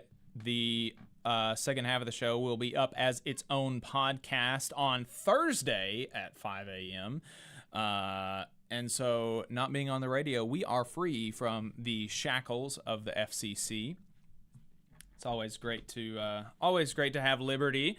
And like I said, we got some good stuff for you. We're going to be talking to Pride at Work. We're going to be answering some viewer questions and taking a look at some other IATSE stories. So let's go ahead and start with that first one that you've got there, Adam. Sure. Yeah. Let me get situated here. Because we did have quite a few IATSE stories, actually. There's been a lot going on in the news with IATSE. So I wanted to highlight some of those stories, of course, and let folks know what's going on. And the first one is actually involving the video game industry. And we've talked a little bit on the show about, efforts to unionize in the video game industry. And, IATSE is right there and is fighting to take part in that drive. And so they have launched gameworkers.org, which is the first, and they're launching the first ever video game industry study. So, again, coming from the International IATSE, the International Alliance of Theatrical Stage Employees, they have announced the initialization of the 2023 gameworkers.org Rates and Conditions Survey. And they did a very similar survey with the video effects folks, the VFX workers. That was really good and very, very helpful. And so this is a key step in IATSE's quest to ensure representation for the dynamic and vibrant workers of the video game industry. Video games are a new frontier in entertainment, 5 times larger than the motion picture industry and growing, said Chrissy Felmuth, IATSE's video games organizer. Yet the digital artisans, code wizards, and puzzle alchemists who create these immersive worlds often find themselves navigating the industry without the same rights and protections associated with union representation that workers in other sectors of entertainment already have. This survey is a crucial step towards leveling up the working conditions for game workers. While with the union backing this inaugural study, IATSE looks to spawn a record level of participation, providing a clear reflection of the industry landscape. The strength of this study lies in its numbers. The more game workers who participate, the more accurately we can map the terrain and shape a strategy to secure improved conditions, said IATSE International President Matthew Loeb. All who are involved in the video game industry, regardless of IATSE membership, are invited to participate. Survey submissions will be anonymized and collated into aggregated results. Submissions will be open until July 31st, 2023, with results set to be unlocked shortly thereafter. You can go to gameworkers.org/2023 survey. Just go to gameworkers.org. If you know anyone in the video game industry, please let them know about this survey. Again, it doesn't matter if they already belong to IATSE or not. IATSE is doing this survey to get a clear picture of the video game industry and the working conditions that folks are facing. So regardless of your affiliation, if you are at all related to the video game industry, please do take this survey. So really appreciate IATSE, the leadership there, to do this, because you have to know the conditions to address the conditions, right? So I think that's important.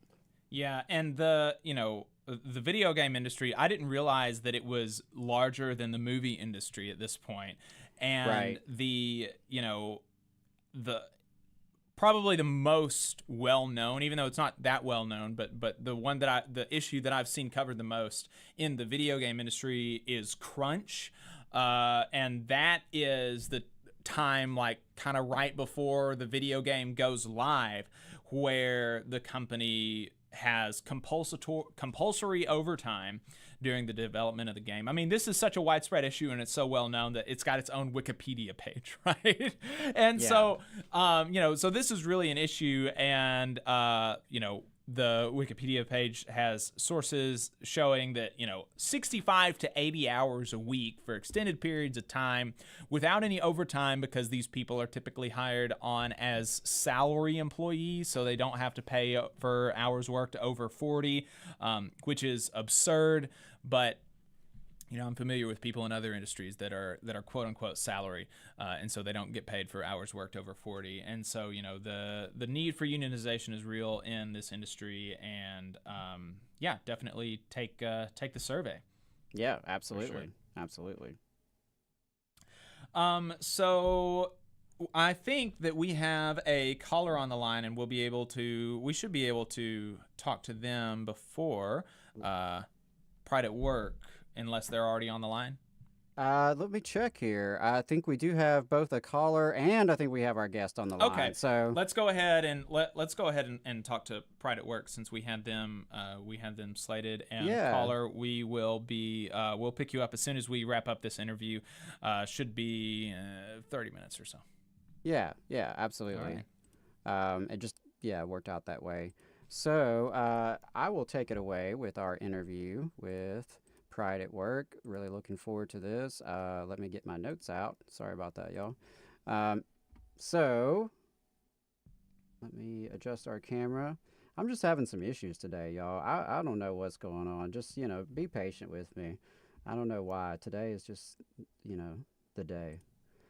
And trying some new stuff today. Some new stuff today. Yeah, I had multiple guests in the studio. Kind of threw us off, but that's okay. It's all going to work out. It's all going to be good. Yep. We've got Brittany Anderson on the line from Pride at Work. Brittany, welcome to the show. Thanks, brothers. It's a pleasure to be here. Thank you so much. So you are here representing Pride at Work, and I want to talk about Pride at Work and the work that y'all do and what y'all are all about. But before we get into that, I was wondering if you could just introduce yourself. Tell us about who you are and your journey in the labor movement. Absolutely. So thanks again for having me. So excited to be here talking to folks in Alabama and down in the South. My name is Brittany Anderson. I have the pleasure of serving as National Co-President of Pride at Work, which is the AFL-CIO constituency group for LGBTQ workers. And I'm just a proud union queer. I grew up in rural Minnesota and was raised by a single mom. She always worked a full-time and a part-time job, and we still really struggled to get by. And I myself worked at Kmart, Shopko, a cabinet factory, and I saw most of my community struggling as well. Just generations of families in my community breaking their bodies and maybe making it up to $12 or $14 an hour after a decade or two at the same place. Right. And still just having very little financial security to show for all of their hard work, right? The American dream just isn't real for most folks, no matter how hard they work. And so even though I love my hometown, I just didn't see a future for myself there in terms of job opportunities, and because I knew deep down that I'm queer. And it's a very conservative area. I graduated from high school back in 2008. So I did the cliche queer kid thing and took off to college in New York City. I was lucky enough to be there when Occupy Wall Street started in 2011. Wow. At Occupy, I met union organizers. At that time, I didn't know what a union was, but they took me under their wing and helped me understand that being poor is not something to be ashamed of, and that it's not your fault. That actually Wall Street and the ultra wealthy have rigged the economy against working people. And so I went on, I fell in love with the labor movement. It changed everything about how I saw the world, my life, my family. And I went on to work for Local 338 of the UFCW and RWDSU, the Retail Wholesale Department Store Union, which I know has a big presence down there, and then the International of the RWDSU. I moved back to Minnesota in 2017 to work as field director for the Southeast Minnesota Area Labor Council, and then for the Machinists Union. And I was elected as co-president of Pride at Work in 2022. We just had some workers on earlier in the show who have a union election on Wednesday. with the Machinist Union here in Huntsville. That's awesome. Yeah, good machinist representation today on the show on the Valley Labor Yeah, Report. love That's it. awesome. That's awesome. Yeah, well, thanks for sharing that story and a little bit about your journey there. That's really cool that you've been able to connect with different unions that way. And I'm about the same age as you. I'm 1 year older than you, I think. So I kind of developed along the same line, and Occupy Wall Street was very big in my consciousness. However, from very much afar, Occupy didn't make it too far in Alabama, but it was inspiring nonetheless. And so, yeah, that really resonates with me. So talk to me about Pride at Work. What do y'all do, and why do y'all exist? Yeah, absolutely. So Pride at Work, we're the constituency group for the AFL-CIO. The AFL-CIO is the umbrella for most labor unions in the United States.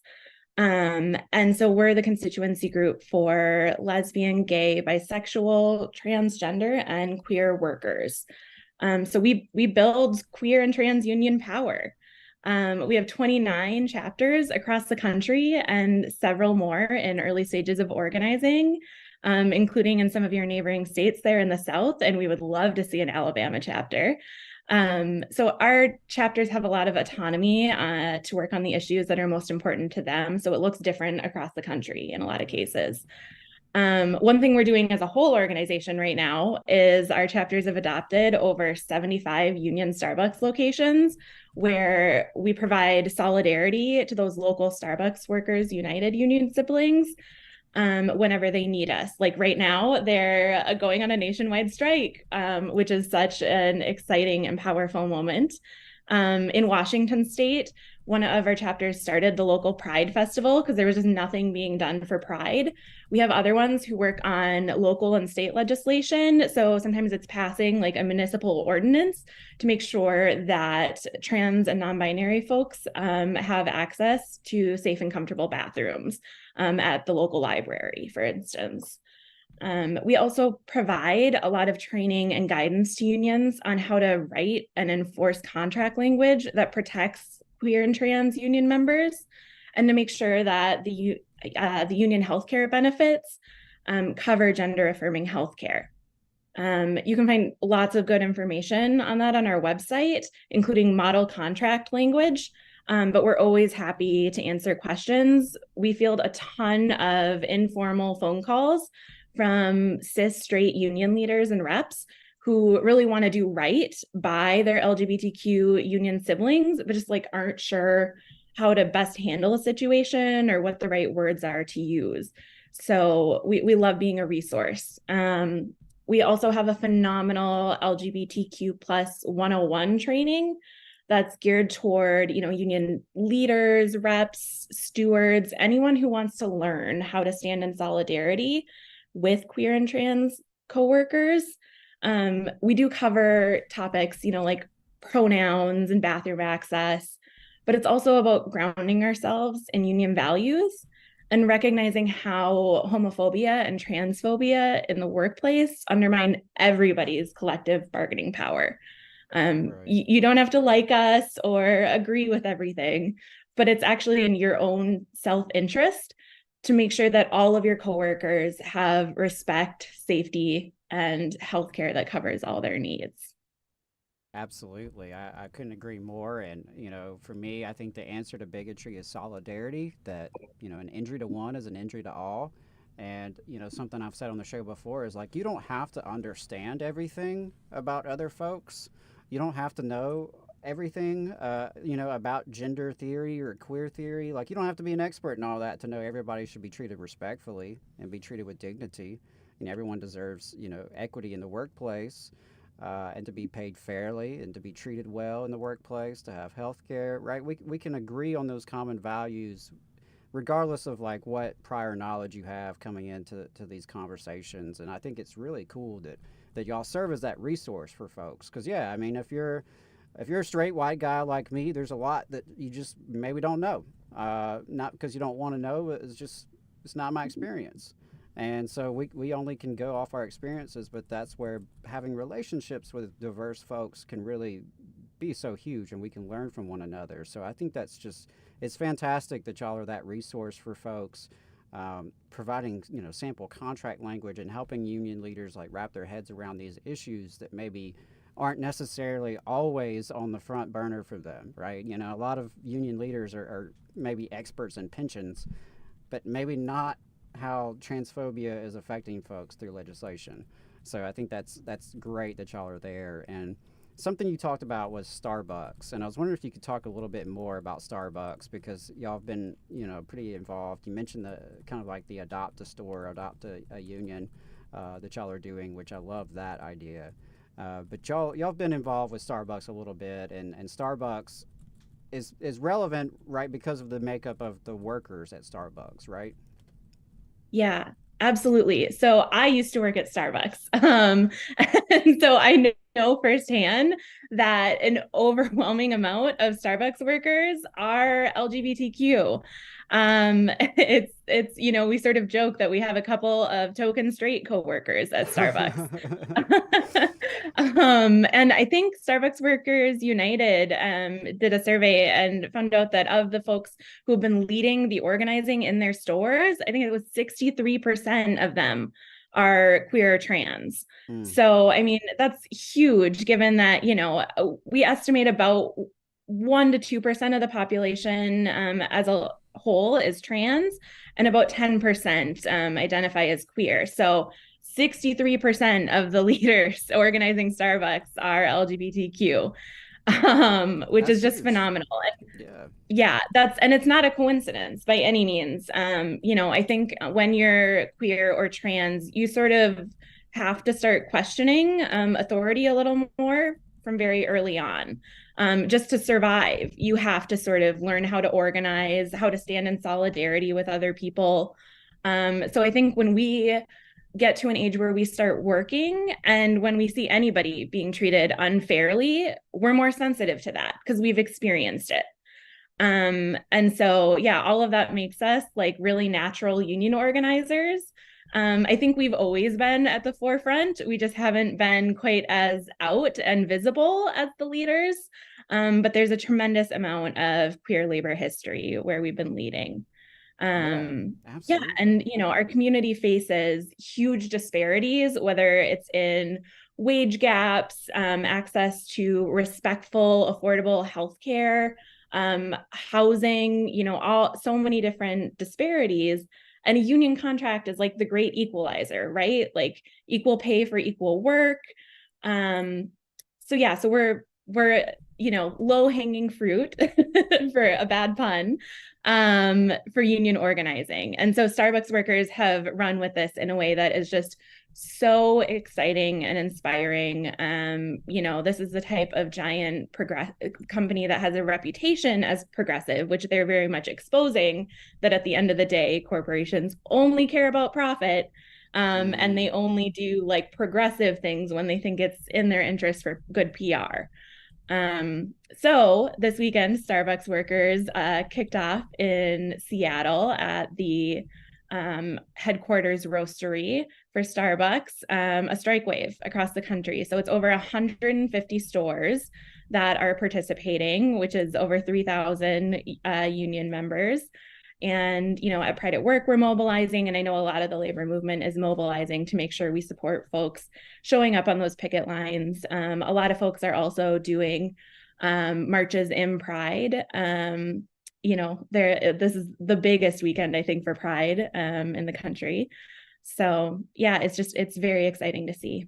Yeah, absolutely. I mean, there's definitely that overlap between LGBT rights and workers' rights, and I think that's so cool what is happening with Starbucks and seeing this organizing drive. And something you had mentioned to me before this conversation is about the Seattle Pride Guide. Could you tell us a little bit about that? I thought that was an interesting story. Yeah, so the Seattle Starbucks workers who have unionized created this like beautiful, amazing ad. If you just, Google, Starbucks Workers United, Seattle, I think you can find it pretty easily.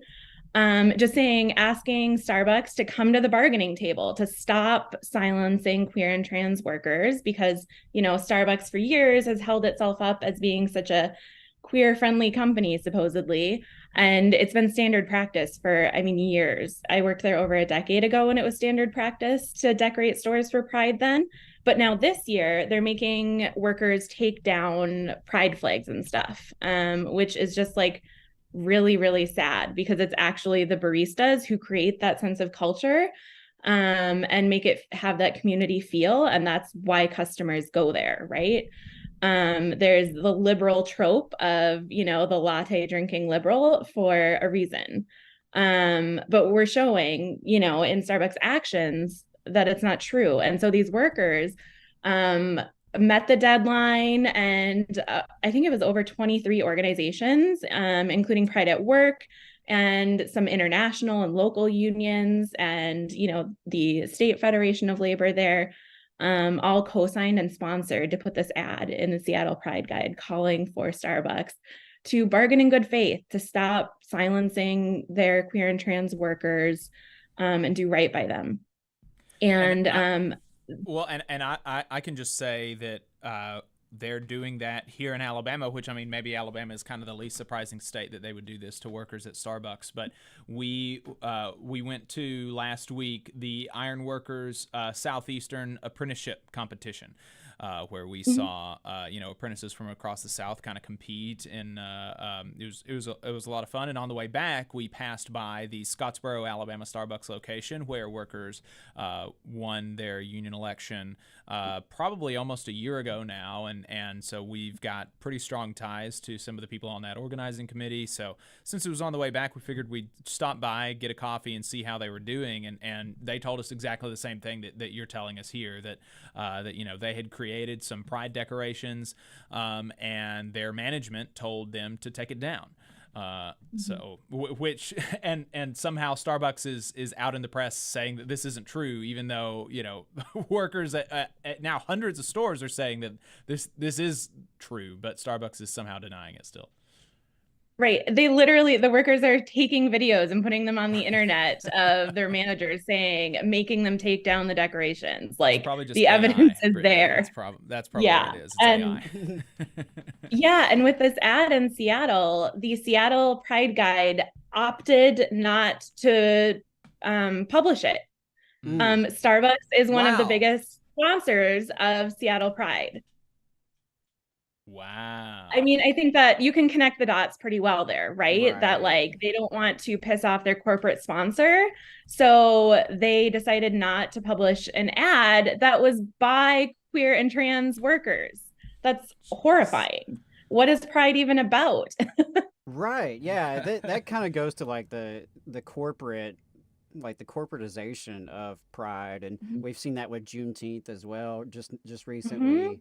Where these corporations are jumping on it as an opportunity to, wash their image or to make a profit, to, tap into these markets of diverse folks, while at the same time totally slap in the face in terms of the values of what it's really all about. So yeah, right. I had to ask you about that one, because I just found that interesting, the corporate connection of them being a sponsor, and Pride being used to launder their reputation of this viciously union busting company that disproportionately has LGBT workers. It's the hypocrisy is overwhelming there. Yeah, we see it in all kinds of different large corporations who love to throw money at Pride across the country. Meanwhile, they are actively discriminating against their own LGBTQ workers. Yeah, Walmart is another one where for years now they've been sponsoring Prides while at the same time being sued by their own workers over LGBTQ discrimination. So it's disingenuous. Corporations are not actually for queer and trans workers' liberation at all. Right, absolutely. So on the topic of workplace discrimination, the Equality Act was just reintroduced in the Senate. And could you talk to us a little bit about what that would do, and why is that relevant for working people? Absolutely. Yeah. So the Equality Act was just reintroduced, as you said, this last week in the Senate. And what it would do is codify into federal law non-discrimination protections for LGBTQ workers in a bunch of different areas, including employment. And I'll circle back to that one in a second, because that's really important and relevant to our conversation. But also, you know, things like education, public accommodation. So like, can you take the city bus sort of stuff? Yeah, and credit, all kinds of different areas of life are covered. It's essentially updating civil rights legislation to make sure that it covers sexual orientation and gender identity. And, you know, in 2020, the Supreme Court did make a ruling that it is sex discrimination to discriminate against LGBTQ people in employment. But obviously, you know, it's been almost exactly a year since we saw the fall of Roe versus Wade. So we cannot trust this Supreme Court, who we're learning about all kinds of corruption right now going on there, to protect just like our basic hold on, right. Brittany, are you telling me that they can't have friends? Is that your position? I don't know about you, but I do not have friends spending that kind of money on me. Oh, okay. Well, maybe they're just better friends. Maybe they're just better friends than your friends. Jacob, you haven't taken me out on a private plane yet. I'm just, just letting you know you haven't done that yet. We're so not as close. We're not as close as Thomas and Harlan Crow. I mean, I have friends that I do that with, but it just happens to not be you. So. Okay. Well, I'll hit up Harlan. We'll see if Harlan is interested. But anyway, yeah, your point though, the Supreme Court is not a friend to working people at all. We cannot rely on courts, and so you know, getting these protections in law would be huge, especially in a place like Alabama, where, frankly, you know, it seems like an uphill battle to even consider the possibility that these protections could be enacted by like our state legislature. Right. I think, and that's where it's, you know, particularly relevant to folks in the South. We need federal help, as we often do. We need federal help to ensure people's rights are respected. Yeah, and especially at this time in 2023, there were over 525 anti-LGBTQ bills introduced in 41 different states. Wow. And so far, I think I'm a little behind on my count here, but there are at least 75 that have been signed into law, which is really scary. So we're actually moving backwards in terms of LGBTQ rights in the United States right now. And to be clear, I think it's a backlash to the progress that we have made, but it is deeply impacting people. I mean, people are actively losing the healthcare that is life-saving for them. There are studies that have shown that for transgender and non-binary youth, just having access to gender-affirming healthcare reduces suicide risk by 73%. Right. I mean, that is just huge. You know, like 1/5 of gay, lesbian, or bisexual high school students attempted suicide in the last year. Think about that for a second. 1/5 in the last year. Like, that is the impact that these bills are having. It is literally killing people. So it is very serious. And these are our coworkers. These are our neighbors, even if we don't know it. These are our coworkers' kids. And so not only do we need these protections at the state and federal level, but a union contract offers unique protections. It is the gold standard, because it doesn't matter what the law is. You can bargain and you can win for protections. And then you also, if you're organized, have the solidarity of your coworkers right there immediately.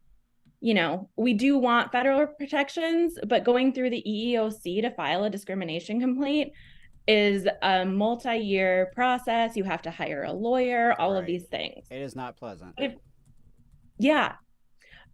if you're a union member, oh my gosh, you have immediate access to a steward or rep. You have contract language that protects you, that can be remedied right then and there. and your union dues have already paid for it. It's amazing. I've worked in places where I've been in the closet. I've worked in places where I've been out, and it's been frowned upon. And I've worked in union shops where I've been out, and it is just a world of a difference. Even just every day knowing that contract language is there and that my coworkers have my back. I mean, it's a game changer. Right. And it kind of is reminiscent of the conversation we were having earlier with those brothers from the Machinist Union about due process and how it does provide freedom. I mean, there is a sense of freedom when you can go to work and be yourself and know that as long as you're doing your job, right, you have protections against the arbitrary whims of some manager, who may or may not be a bigot, and that's something that's so important for working people to have protections on the job. And I agree with you that, as much as we need the legislation and we're going to all fight for this legislation, we can make progress we don't have to wait on Washington. We can make progress in every shop with every union contract. And so I wanted to end there. If you could tell us do you have some a parting message maybe to union activists and particularly union leaders who maybe don't fully understand these issues or don't fully understand why this is relevant to them and their membership? What would you say to those folks? Yeah, absolutely. So if you have more than 10 workers in your shop, statistically, you have somebody who's part of the LGBTQ community, whether you know it or not. And we know that the boss's favorite tactic is always to divide us and distract us any way they can, so that we're busy fighting with each other instead of fighting and using our collective power to win better wages and protections for everybody. So, it's just a boss tactic. And so even if you don't agree with it, you don't understand LGBTQ people, it's in your own interest.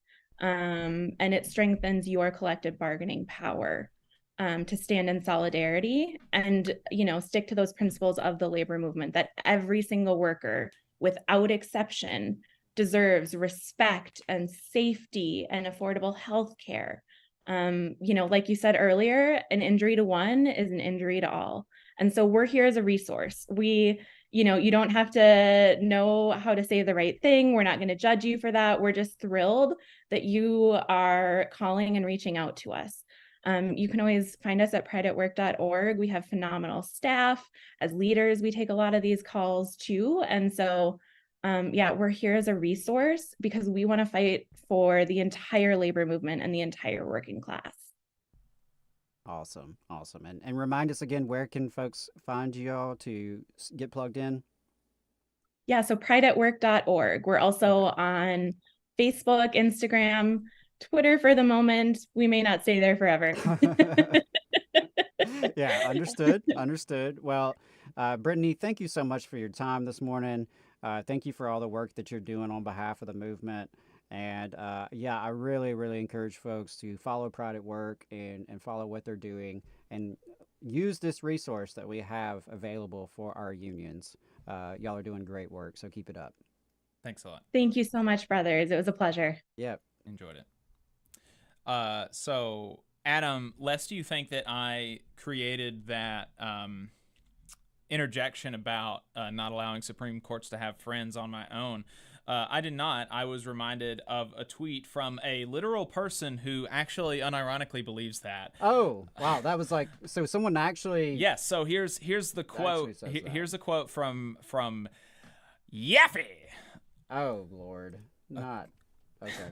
According to the left, apparently, SCOTUS justices aren't allowed to have rich friends or sell their houses or write opinion pieces defending themselves. Yeah. Oh, gosh. Boo-hoo. Yeah. What a struggle. What a tough life. Yep. You get private flights across the world, and you get to stay in these luxurious places and wined and dined. And then what? People are going to judge you for that. And actually, you know what? Unironically, Yeah, I think that we should have conversations about seeing whether or not they should even have rich friends. That even if I think that it's worth a conversation to say, you know what? If, say, you had a rich friend before you became a Supreme Court justice, which is important to understand, none of these people were connected before they became judges, right? Okay, so I mean, you know, the idea that he's they were connected to like the Federalist Society, and right? They were before tapped they into these became networks, judges. right. Yeah. It's not like they were, you know, it's not like Thomas grew up across the street from Harlan Crow, right? And you know, the idea that Yaffe would, I mean, you know, it's almost embarrassing. Like, I would be embarrassed to pretend to be that stupid because he knows that that's a ridiculous thing. But honestly, even if Harlan Crow had grown up across the street from Justice Thomas, I think there should be a conversation about, you should have to cut off some amount of your social life if that's the freaks. If you hung around people like that, then yeah, maybe you should be isolated from people like that so they don't influence you. Yeah, and I'll give you a great example of that. How many people out here have had to cut friends out of their life so that they could be responsible, right? Maybe they had friends who drank too much or partied too much, and you had to cut those people out of your life because they were a bad influence. We all have to make those decisions, right? Yeah. And so, you know what? It is kind of relevant who their friends are. Yeah. And if you have people on the highest court of the land and all the people they associate with are billionaires and they're, you know, flunkies, that's revealing. Yeah. I'm sorry, that's revealing. Like, yeah, but I mean, even this conversation that we're having now is just totally removed from the actual situation, which the actual situation is that yes, in fact, these people were connected with these justices because of the power that they have. Right. And not because they grew up across the street from them. It's just so silly. It's corruption. Yeah. It is corruption. If this were happening in another country that was on the bad guys list, it would be proof positive. And NPR and BBC would talk about, look at this foreign corruption. Yeah. What a questionable government this is. And so, yeah, it is corruption. It is a total joke that folks like that would defend it. Yeah. Hey, looks like we got a caller. Let's bring him on. All right, Lord help us. Here we go. Let's see. All right. Oh. All right, caller from 714 area code. I believe you were on the air. Could you talk to us? Can you guys hear me? I can. Awesome. So glad this worked. Buenos dias. My name is Jose Francisco Negrete, Teamster out of Local 952, out here in the most happiest place on earth, Anaheim, California. I'm not talking about Disneyland, but Disneyland happens to be in my beautiful city. Great. Thanks for calling in, Jose. I appreciate it. And no problem. And yeah, and I was really interested in hearing from Teamsters about about what's been going on. So how are you feeling, and how are your coworkers feeling about these negotiations? Well, in the beginning, we started negotiations around, I believe, late January, early February. And we didn't get that much updates because they were just negotiating the regional parts of our contract. So we weren't getting that much updates. Now, moving forward, we started national. Sean O'Brien held two member update calls, one this past Wednesday and the other one 2 weeks prior to that, where he went over all the national agreements, which were basically all the non-economic parts to our contract. Some of them were good, and just yesterday, someone leaked out the UPS economic proposal. And I was telling the members how disrespectful it was. And if you read their economic proposal or counter proposal, whatever you want to call it, you could tell I guess they must have amnesia or something, because they forgot about what we went through in 2020 and 2021 and 2022 with COVID. It's just like, they view us as disposable workforce. Like, I have a friend, his name is Steven Gaxiola. Shout out to him and his podcast, Greater in the Saint. His brother was a driver out of the Cerritos hub, which is not too far from the Anaheim hub where me and Steven work at. He's a driver. I'm a part-timer. His brother passed away from COVID. And there was another driver that passed away from COVID. So for some reason, UPS, I don't know. I don't think they want to acknowledge the fact of what happened in 2020. They just want to remember the economic boom, the economic record-breaking profits that we generated for them. So it's the members are kind of like pissed off by reading the UPS economic counter proposal. But what's funny is I still haven't seen our economic proposal. I don't know what the IBT negotiating committee proposed because they're under a MDA, a non-disclosure agreement. So we won't know till the whole thing that's is a real wrapped up. shame. Yeah, that's a real shame that they agreed to that in ground rules.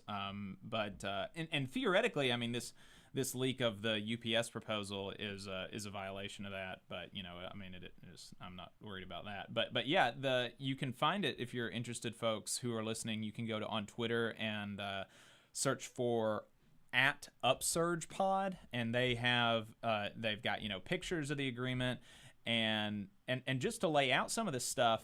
UPS wants to have a $17 an hour starting pay for part-timers, which is only what is it now, $15.50?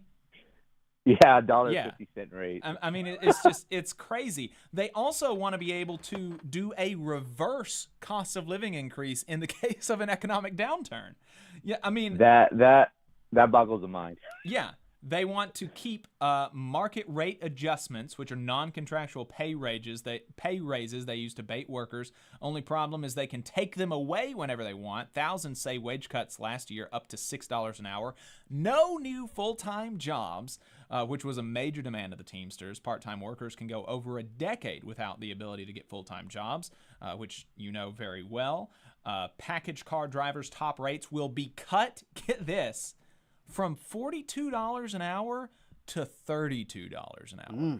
They're actually coming after, they're wanting concessions in record-breaking profits. I mean, this is just, insulting is the right word. Inside workers, they want to cut the top rate from $36 an hour to $24 an hour. No health and welfare and pension rate increases. They want to cut part-timer health insurance contributions, and some part-timers would end up with no health care at all. UPS appears to be agreeing to abolish the two-tier driver system, but is demanding more flexibility in new 6-day and soon-to-be-defined 7-day operations. In other words, another concession. I mean, really kind of astounding that they would even put this on the table. Well, if you read the whole thing, like, because I have the documents too, there's one part of it where it says eliminations of MOBs. MOBs is the maintenance of benefits. Because in 2013, which is probably the most business unionist contract we had, very reactionary. We were in the UPS company healthcare plan before 2013. 2013 comes around, UPS goes, no, we don't want to run it, we don't want to fund it, we want out of it. Hence, during negotiations, it was agreed that UPS will fund it, but that's where they will stop. They will stop at the funding, and anything else, they wash their hands on it. That's why Team Care was created for most of the country out here in the West and Local 177 in New Jersey. We did like what they called a carve out, our own healthcare insurance. So UPS wants to eliminate funding all that. They just want they don't want nothing to do with it. Right. So I mean, this economic counter proposal, whatever you want to call it, is just a complete disrespect, a complete lack of doing the morally right thing to do. Because we did work through a pandemic. When we worked, I remember seeing individuals, outside agencies, come into our hub dressed like astronauts and disinfect like work areas because somebody caught COVID, so they had to disinfect it, and just people were scared. it was working through uncertainty and fear during that time, especially in 2020, especially during, late spring going into the summer, where we really didn't know information, didn't really know anything, because we had a president at the time that wanted to be the cheerleader of the United States rather than being an adult and tell us, hey, this is the reality of this disease, this virus, excuse me, and this is we just had a person that was just, I don't know, whatever he was, So I remember working through that time and just seeing the faces of people just like scared, and I was scared too.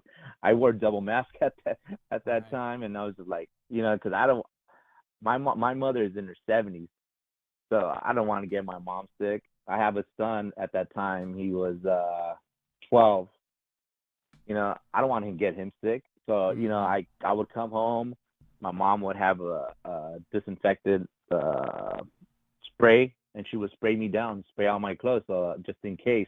And then I would put my clothes in the bag and leave them outside of my apartment door, because I don't want, I don't want to get sick. I don't want my mother getting sick. I don't want my son getting sick.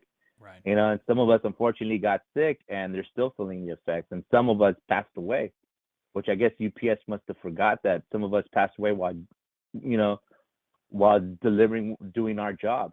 But they did put posters in my hub and other hubs as well, calling us heroes. Oh. Yet they didn't want to pay us. Well, they didn't want to pay us hazard pay. Yeah, well, that's not enough for you? I guess we're asking. I guess the poster had to be suffice for us. And we had to do good with that poster. We had to look in that poster every day and remind ourselves that we were heroes. Right. Yeah, I mean, it really is astounding. And the CEO of UPS makes more than a UPS driver makes in a year. The CEO of UPS makes that in a day. I mean, it's just so. The idea, I couldn't believe when I was reading those numbers from that economic proposal that they would do that. I mean, after all of the sacrifice that you just laid out from the pandemic, and then on top of that, that y'all sacrificed so much, and they made more money than ever in the history of the company. But the idea that you would have both of those things. But Jake and Adam, we were working. Okay, so Monday and Friday, basically a part-timer wasn't a part-timer no more. We were working almost 12 hours a day. Some of our hubs that are not 24-hour hubs, like my hub, because we only have a preload, which works like from 3 a.m. to 9 a.m. before the drivers get out. And then we would have a twilight, that goes from 6 to 11, or some places have a preload in the night, whatever. Those hubs were working 24 hours, almost 24 hours a day. I remember working 12 hours a day, and then 8 on Saturday, and then 6 on Sunday. And we did that for almost 2 months. Because why? The country was in lockdown. Everybody was ordering things online. The e-commerce economy just blew up. And we had packages stacked up everywhere, underneath every belt, stacked up outside. It was just, we just had packages. I've never seen so much. We always talk in UPS land, we always talk about peak being the heaviest season, and there's packages everywhere because people are ordering for their loved ones and during Christmas, whatnot. Come late spring into the summer 2020, basically we were just in peak overload. It was like peak gone on steroids. We had so much work that we couldn't even handle the work. Right.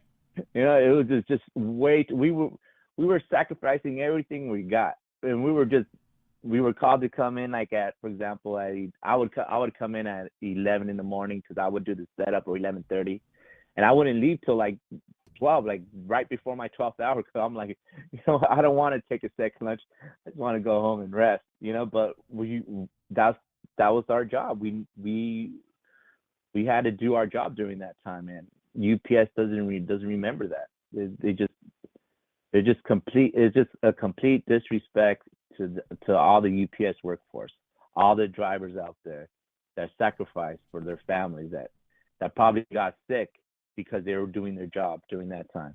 It's a complete disrespect to all of us. Yeah, I totally agree. And have y'all started practice pickets yet? No. What we do at my hub, and there's some other hubs as well, we wear red on Fridays as a form of solidarity. Now, I have people coming up to me trying to clarify, is this a communist thing, or is this a magma thing, or is this a Jimmy Hoffa? Because during the conventions, Hoffa's crew or whatever camp would wear a red vest. So I'm like, no, solid. We wear red as because in the labor movement, red means solidarity. So we're showing solidarity between all of us, because every contract is about one thing and one thing only, which is respect. Right. So we've earned our respect. We deserve our respect, and we're going to get our respect. So that's why I tell the members that. So as I know you guys have read the Jane McAvaney, it's a structure test. I mean, it's not. I'm not in the 90s yet, but you know, it's in the 60s. So I just need more work to be done. You know, when it comes to that structure test. But I hope my local does some practice picketing. I already told the members we might do this, so now the ball is their court. You know, if sometimes as members we want to do things, but when you're not liked by your local, you know, and you know, it's very discouraging, like, to put yourself out there, because you're like, why should I put myself out there? You guys do not like me. You guys don't help me. You guys view me as some sort of cancer. So why should I help you? You know, but at the end of the day, you still need to do what's right. And what's right is getting our members engaged, telling our members, hey, we might have a practice picket.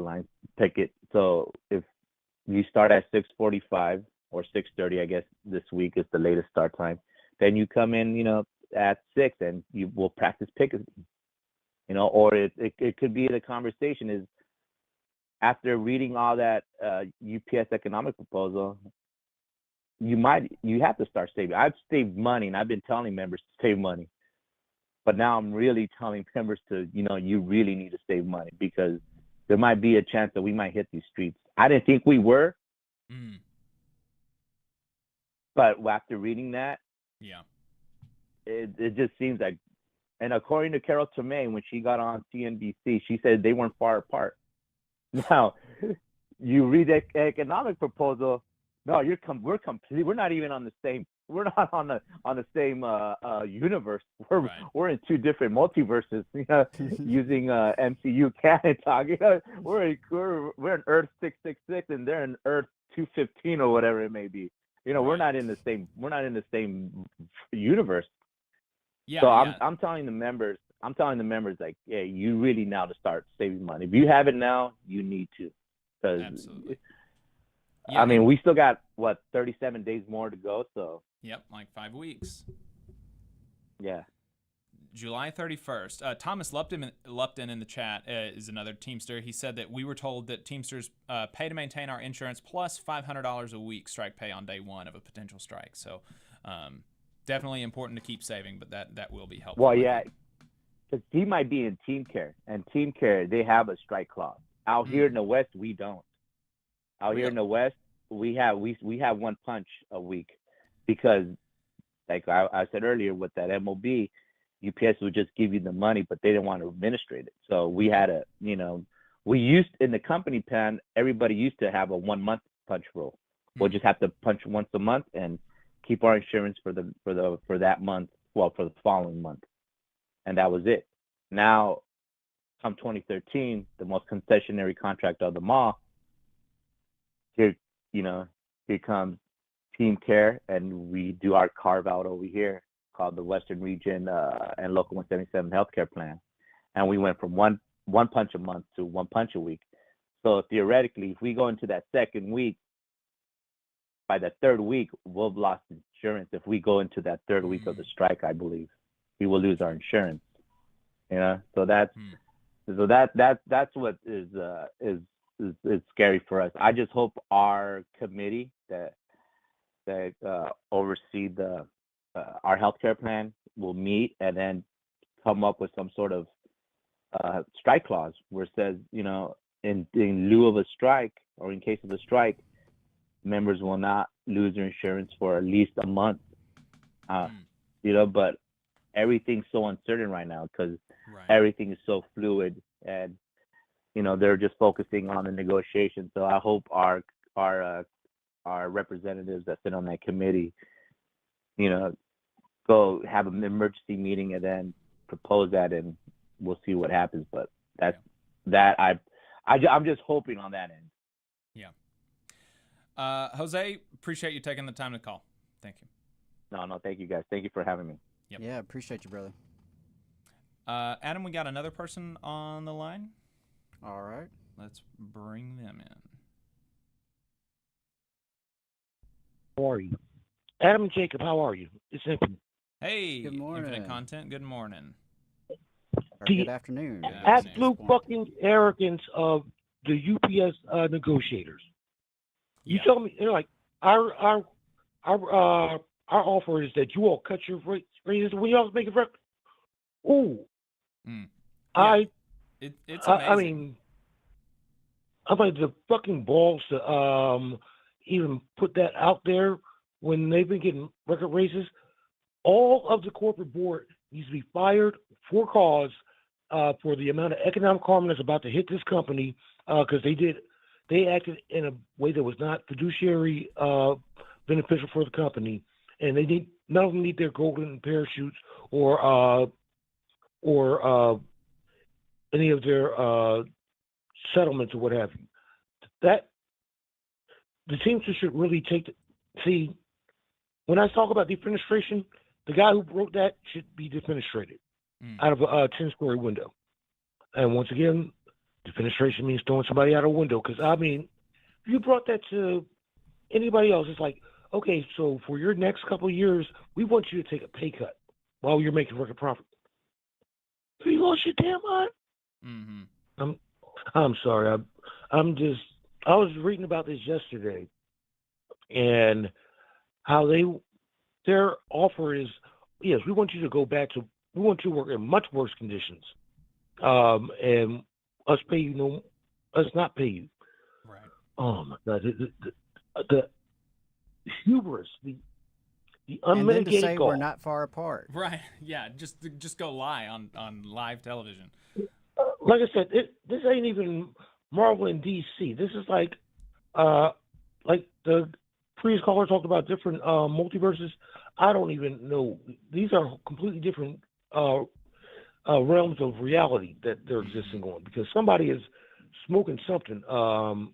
Had been smoking industrial since crack to write that contract in. One, and two, think it was a good idea to bring it to the Teamsters and think that they were going to be cool with it. Right. Yeah, absolutely. Especially in this moment. Like I said, I mean, this is just not the time to be asking for something so, so silly. Yeah, totally agree. It's not even draconian. This is just, like I said, it'd be draconian and say, okay, we're not going to be able to give you raises for a couple of years because we're doing bad. But it's like we can all see the news. We can all look it up on Google to see what your profits have been the past couple of years.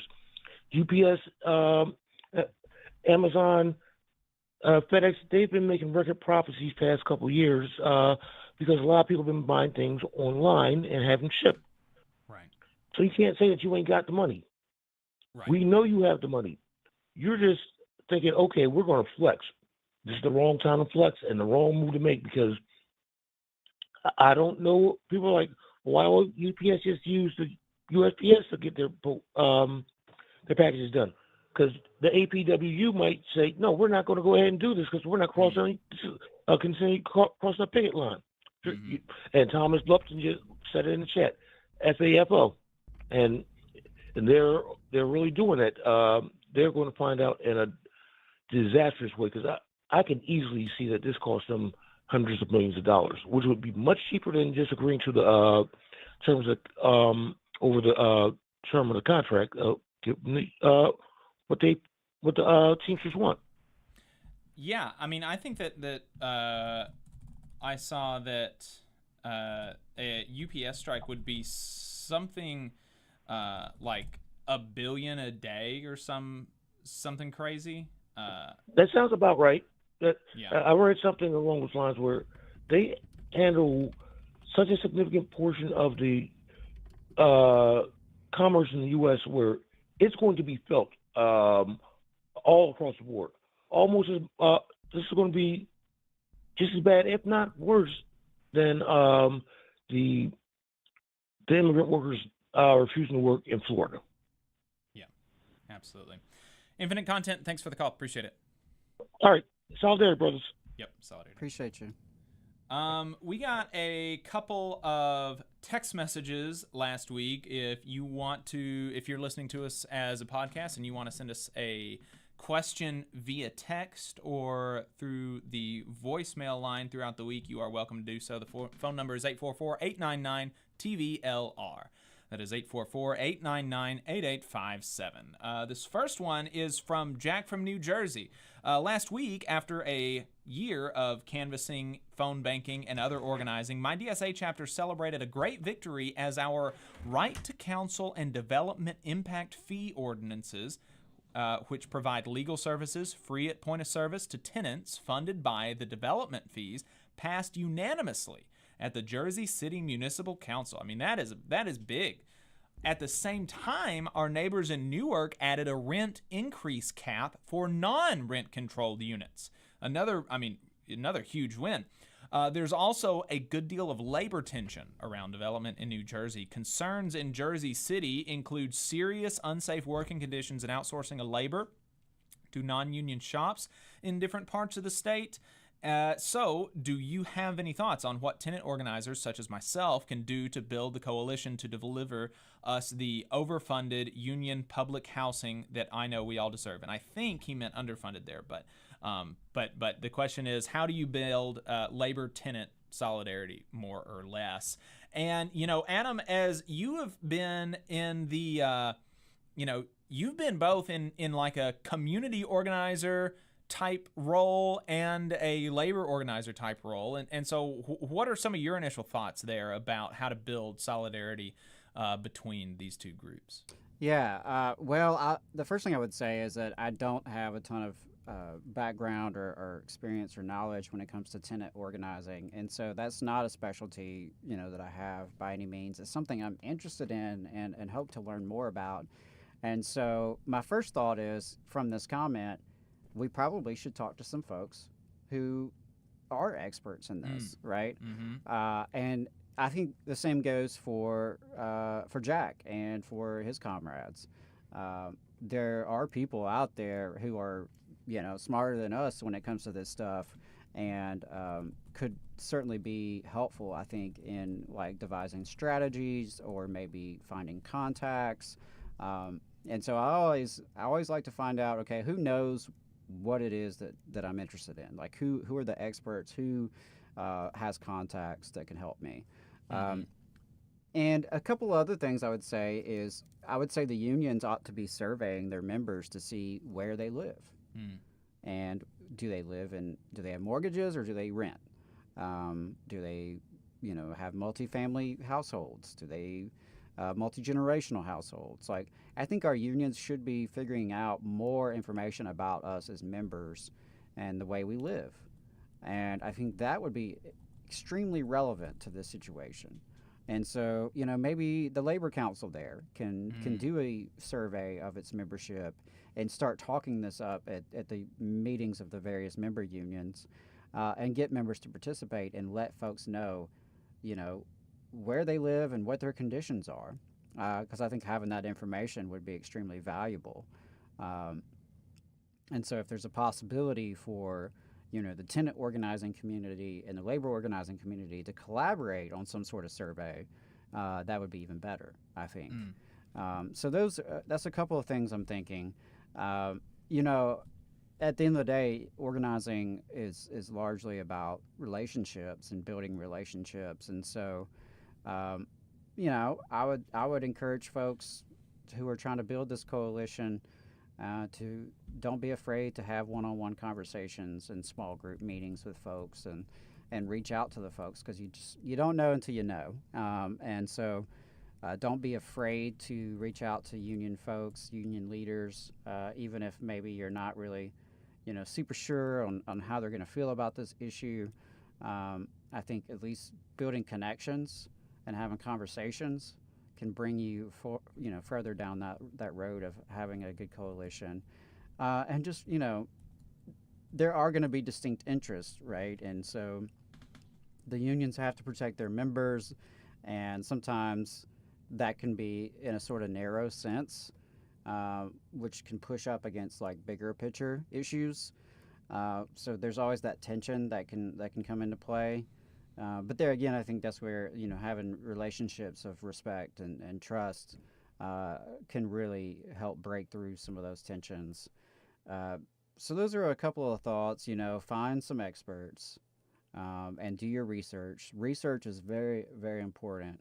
Some folks skip that part of the organizing and go straight into like one-on-one conversations or planning actions or building a committee of some kind, but you got to do your research as well. And so getting information about housing as it exists in the city, getting information about who lives in the housing and what are some patterns perhaps that you could point to, and then like I said, identifying those experts and working with folks to build your list of contacts.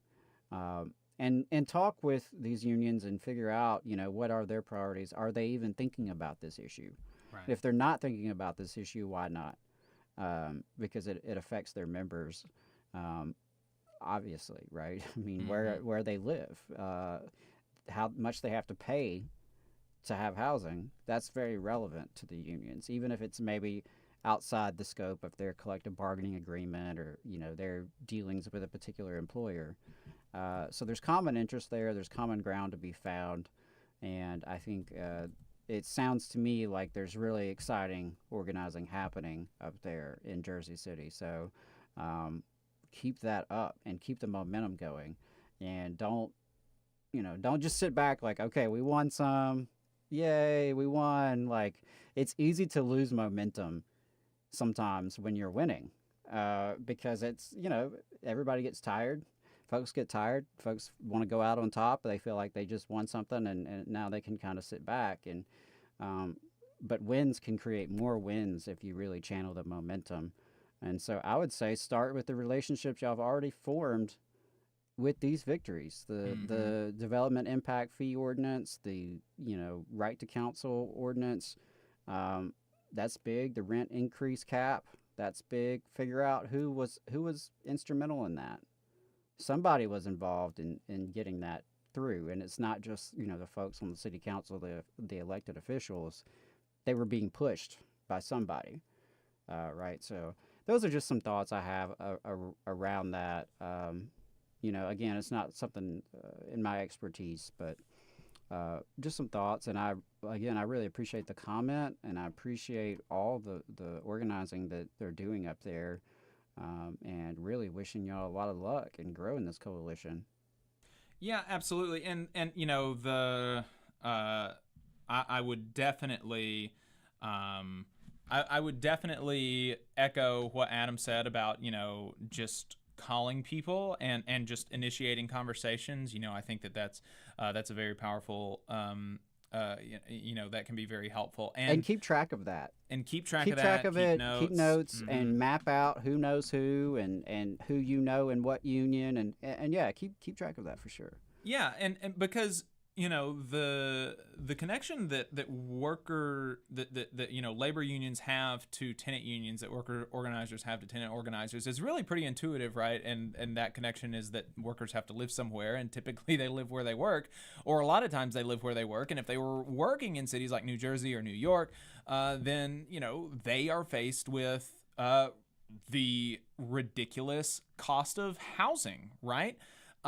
So it would not seem like there would be a conflict there between the work that you're trying to do as a tenant organizer and the work that they're trying to do as union organizers. And I don't know, Jack from New Jersey, if you typically listen to us as a podcast, but while Adam was talking, I found a few articles that may give you some ideas, and I put them in the YouTube chat. So if you typically listen to us as a podcast, head on over to the live stream that was on the 24th of June.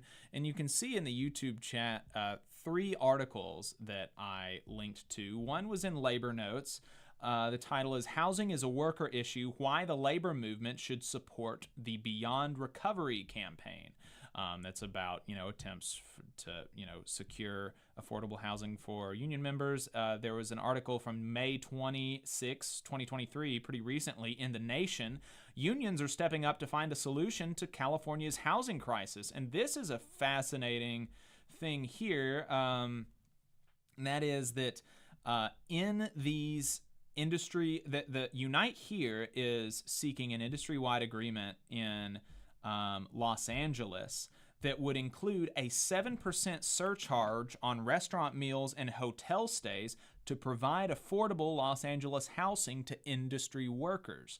And so that fund would go to the union co-president Kurt Peterson told the author of the piece that fund could total $150 million, and that would be used as both seed money to subsidize the construction of new homes that would then be sold or rented to hospitality industry workers, and also to provide cash grants and emergency housing loans to workers in the industry who are unable to afford housing in the vicinity of their employment or are at immediate risk of homelessness. So that's a really cool idea.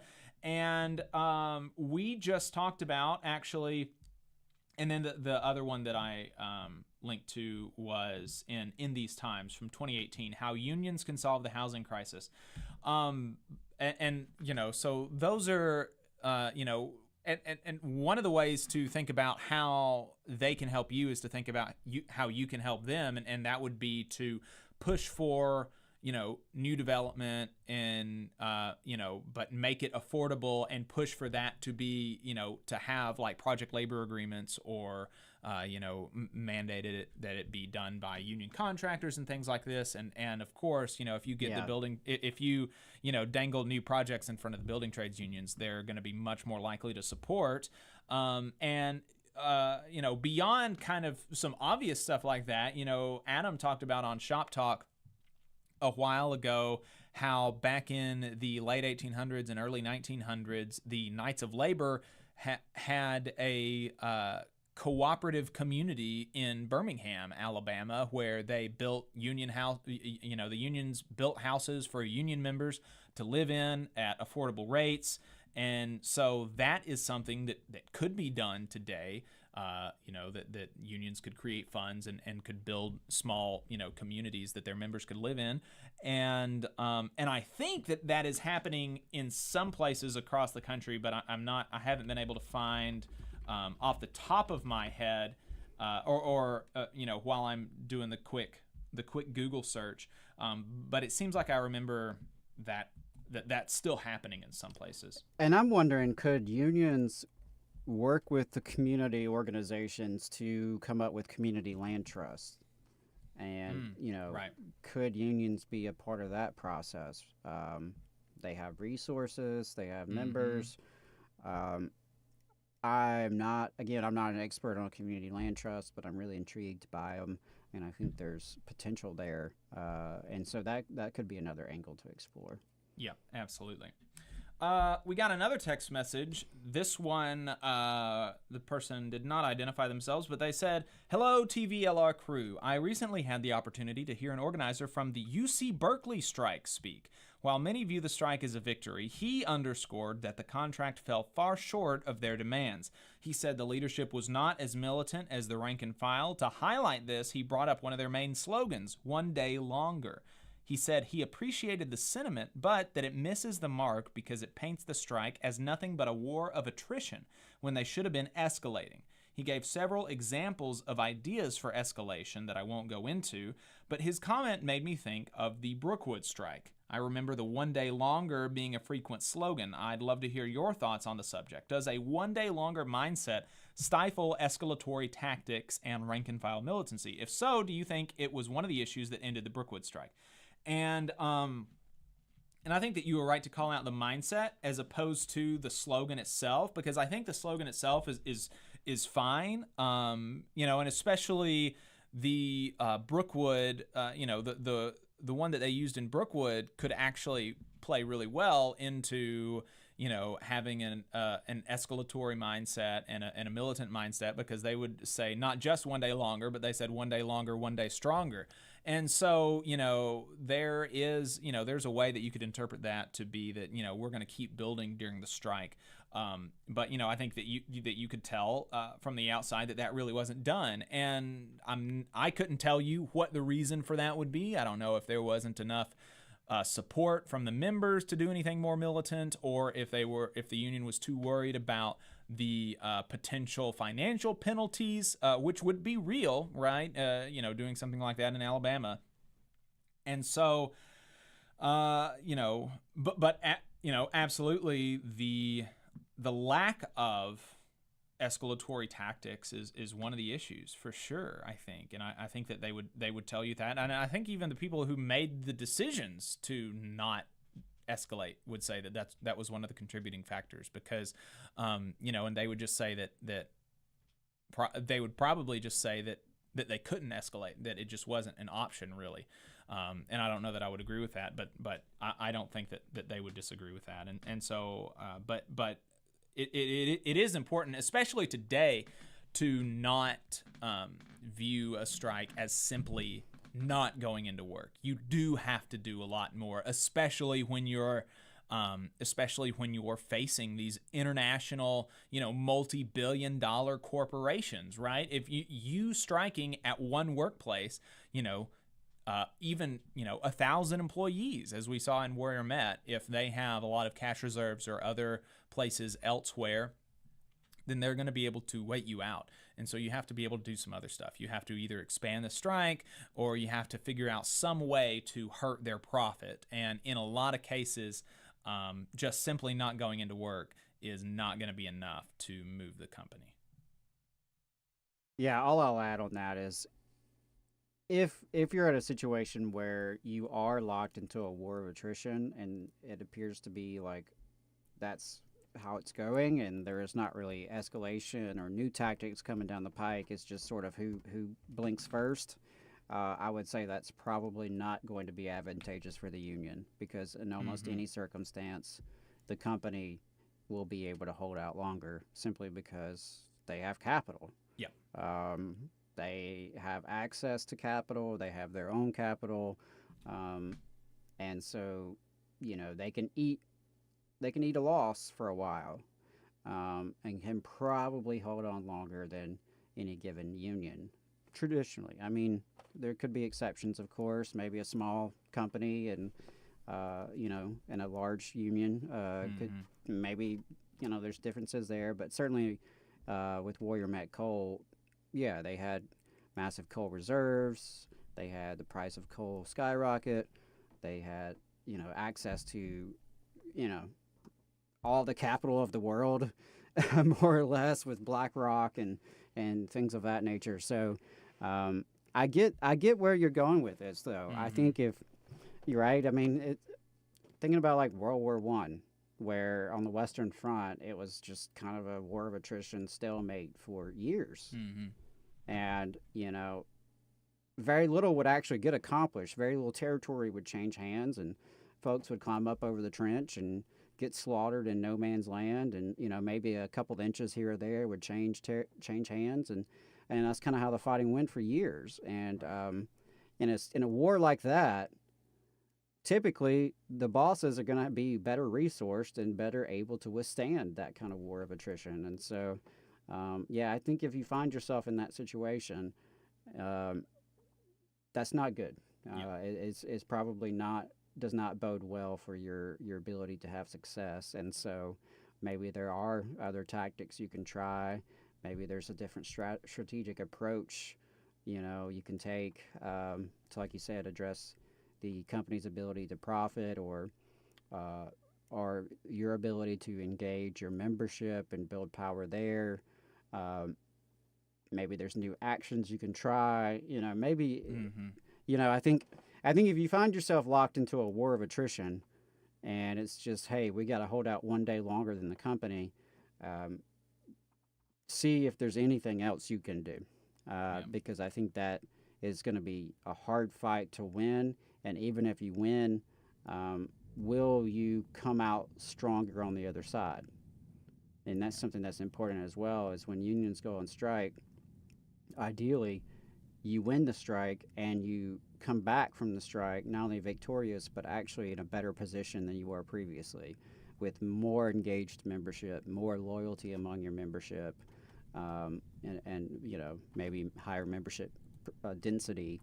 But you know, some long drawn out war of attrition is probably not going to play well. And so if it's that situation, I would encourage folks to think outside the box and see, you know, are there more allies you can bring to the fight? Are there more tactics you can bring to the fight? Whatever the situation may be, because I think I get what the commenter is saying there, and I kind of I agree with that you should not just resign yourself to a war of attrition with capital, because you know that's not the kind of fight we're well equipped to win. Yeah, absolutely. Adam, let's get back to some IATSE news. Sure, yeah, I did have a couple other IATSE updates to share with folks. So, bus and truck touring negotiations. Let's talk about that. Employers have threatened to cancel an upcoming season and refuse to counter union proposals. So, the International Alliance of Theatrical Stage Employees, IATSE, has been negotiating the bus and truck touring agreement with Big League Productions, Networks Presentations, Crossroads Live North America, and Worklight Productions, LLC. Despite early progress and months of negotiations, the employers have repeatedly threatened to cancel the upcoming fall season if the union does not capitulate to unreasonable demands. Now, these employers refuse to counter the union's proposals, bringing negotiations to a screeching halt even though several weeks remain before the current contract is set to expire. The workers represented under this agreement regularly face grueling working conditions on the road. They provide top-tier entertainment across America, and their commitment to their craft should be reflected by the wages and conditions they deserve. Regrettably, workers' sacrifices and commitments are not recognized in this way.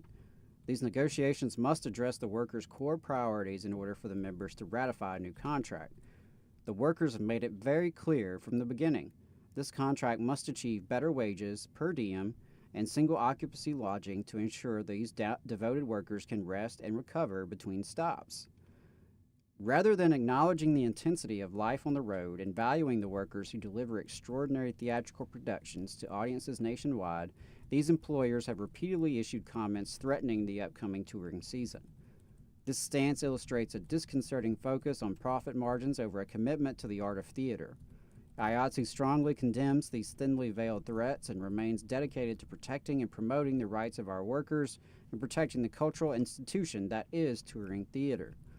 Despite these challenges, IATSE remains steadfastly committed to achieving a fair and equitable agreement before June 30th, 2023.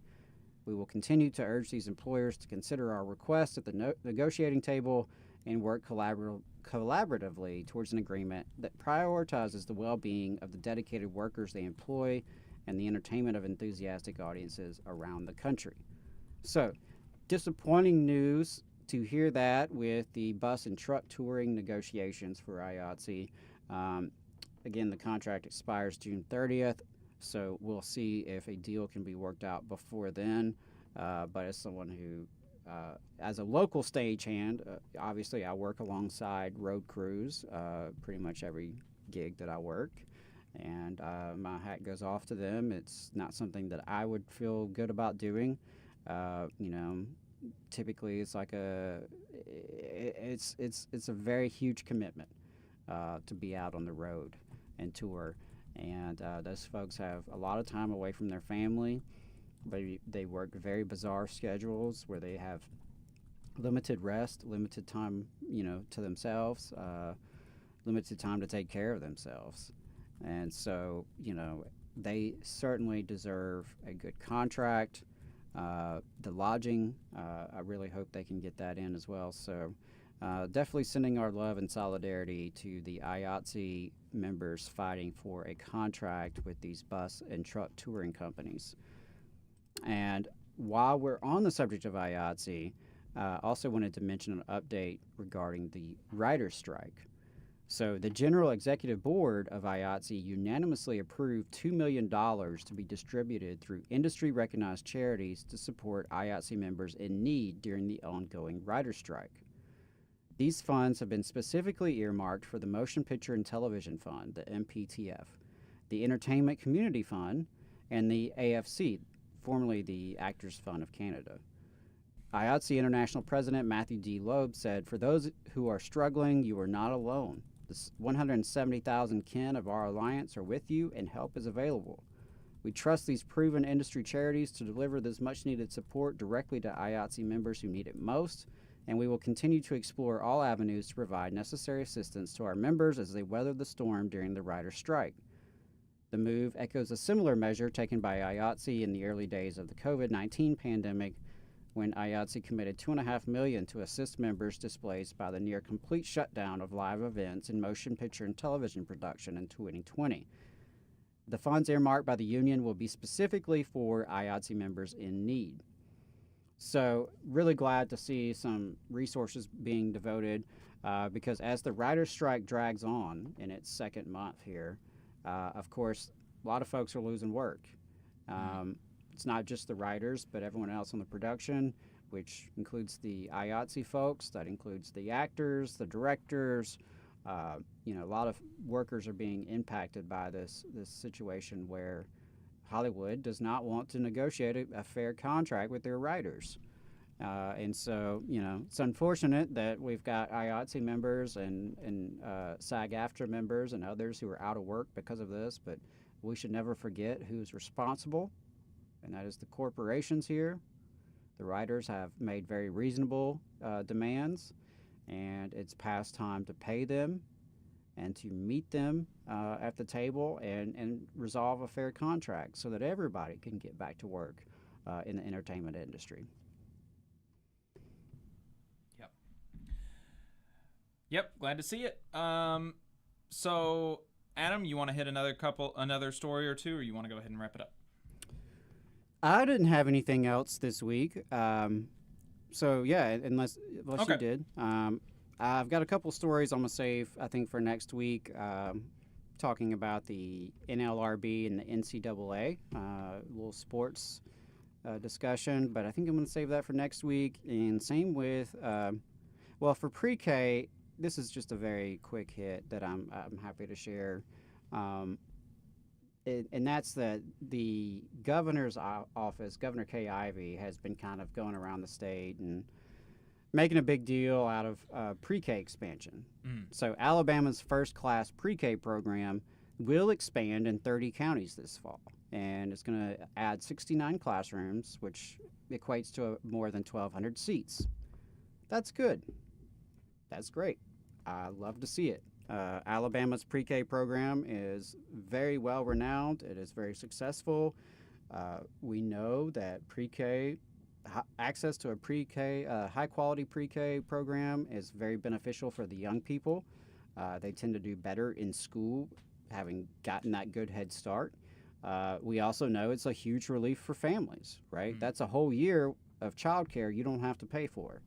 That's a whole year where you know that your child is somewhere safe and learning, rather than you scrambling for babysitters or daycare centers or, church schools or wherever you can find a place. So the state-funded pre-K program, it has grown significantly from serving just over 5,000 children in 2013 to more than 26,500 last school year. Ivey has continually praised the program and called for its expansion, but here's the rub on that. Here's where I get a little bit, ticked off. The governor is talking about expansion and how we should expand pre-K. That, again, I agree, we should expand pre-K. But her goal is 70%. Not 100%, 70%. And currently, they serve 44% of eligible students. Now, this is according to the Alabama Daily News. So the latest expansion will bring the total student count to around 27,800 across 1,550 classrooms. So, yeah, it brings it closer to Ivey's goal of 70% of eligible 4-year-olds. But why is our goal not 100%? And why are we only at 44% right now? When apparently, according to Alabama legislators, there was just a ton of money available. So much money that they, are sending rebate checks to folks with education trust fund dollars, mind you, the same dollars that would ordinarily fund something like pre-K. And so it's good news to see it growing. It's good news that the governor supports the program as opposed to trying to totally axe it. Though I say that, she of course did push out Barbara Cooper, who led the department for being too woke, quote unquote woke, over a textbook. So, Governor Ivey touts her support of the pre-K program while at the same time being willing to sabotage the program, and has certainly not been a strong advocate for fully funding pre-K. 100% of 4-year-olds in this state should have access to the first-class pre-K program. Every 4-year-old. We know that not every family will take advantage of it, but every family should have the opportunity. And it's ridiculous to even brag that you're about halfway to your goal, which isn't even 100%. Right. That's an insult. That's an insult. And when there's been money available, and we know what an impact it has, it helps people, it helps working class families, it relieves a burden on working class families, while at the same time improving academic achievement. You want to get the test scores up? Let these kids go to pre-K. Absolutely helps. Absolutely helps. Talk to kindergarten teachers and first grade teachers if they can tell which ones had a good pre-K program and which ones didn't. Right. They'll tell you all about it. So, Governor Ivey, really don't feel you're bragging here. I'm not for it. You can come back to me and brag when you are setting a goal of 100%, and then you're coming at me and telling me how you're going to pay for it. When you do that, brag all you want. But I'm sorry, the fact that less than half of Alabama's 4-year-olds have access to the pre-K program is an embarrassment. Yep. With that, we're going to go ahead and wrap it up. Adam will bring you Shop Talk next Thursday. That's right. And while I did want to mention, just for the audience, that Shop Talk has been kind of all over the place the last couple of weeks. I've been out of town. I was out of town for my anniversary on a Thursday, and then this past week, Jacob and I were out of town for the Ironworkers competition, and so the schedule has been a little hit and miss, and I can already tell you that this week I'm not exactly sure when it's going to air. I can't promise you that it's going to air at 9:30 Thursday morning, or at least not live Thursday morning at 9:30, because my schedule is very much up in the air. And so I appreciate the patience with folks, and I appreciate that folks are still tuning in. Shop Talk, one thing we've noticed about Shop Talk is that folks tend to not listen live. A lot of folks listen live to us on Saturdays, but the Thursday show on Shop Talk is more of a people check it out when they can later on. So a lot of times, the views and listens are typically like a day or two after. And so all that to say, we're having conversations here at the Valley Labor Report about Shop Talk and its future and its schedule. If you value Shop Talk and you think we should continue doing it, definitely let us know. If you are not a big fan and you really could take it or leave it, let us know that too. If you have any preferences on timing and schedule, let us know that. Because moving forward, I'm not sure if we can say definitively what day and time it's going to be for the rest of the summer or, in general. So the plan is hopefully to air, stick with our Thursday 9:30 a.m. slot as long as we can, but, it's going to be difficult. And so any feedback that y'all have as an audience is really, really appreciated on that. Because, we don't do it just to hear ourselves talk. We do it to try to provide some value for folks and some enjoyment for folks. So yeah, if you're getting something out of it, just let me know and give me your opinions about that. So this week is going to be a really good episode. It's going to be a really good episode. I talked with Ellen David Friedman. She is a longtime organizer, retired up in Vermont with the NEA. She worked with various other unions. She's on the board of Labor Notes. And she's the one who does the training session, What to Do When Your Union Breaks Your Heart. And so we had a good conversation about that training that I will be bringing you this week. So just stay tuned. Stay tuned. If you're not already following us, definitely do that just so you can know when we're airing. But just wanted to let folks know that, things have been a little bit up in the air with Shop Talk the last couple of weeks. So my apologies. Your feedback is welcome. And again, as always, I really appreciate those of you who do tune in and find something valuable there. Yep, and I'm going to be on the Dale Jackson Show Wednesday morning at 6:30, primarily to talk about the Aerojet Rocketdyne union election here in Huntsville, and I'm planning to go live a little bit earlier than that, like at 6 a.m. or something, to talk about a couple of the stories that we didn't get to. So if everything goes according to plan, you should be able to catch me bright and early Wednesday morning before I go into work. So yeah. Right on. And I'm sure I'll be on America's Workforce Radio here again soon. So we'll see. I'll definitely keep y'all posted on that. And I don't have any other updates beyond just, again, sign up for the email list if you're not already. Check out our website, tvlr.fm. And don't forget to tell people about the show, especially those of you who are in unions. Make sure you talk to your union about the show. We really appreciate it. Yep. See you next week.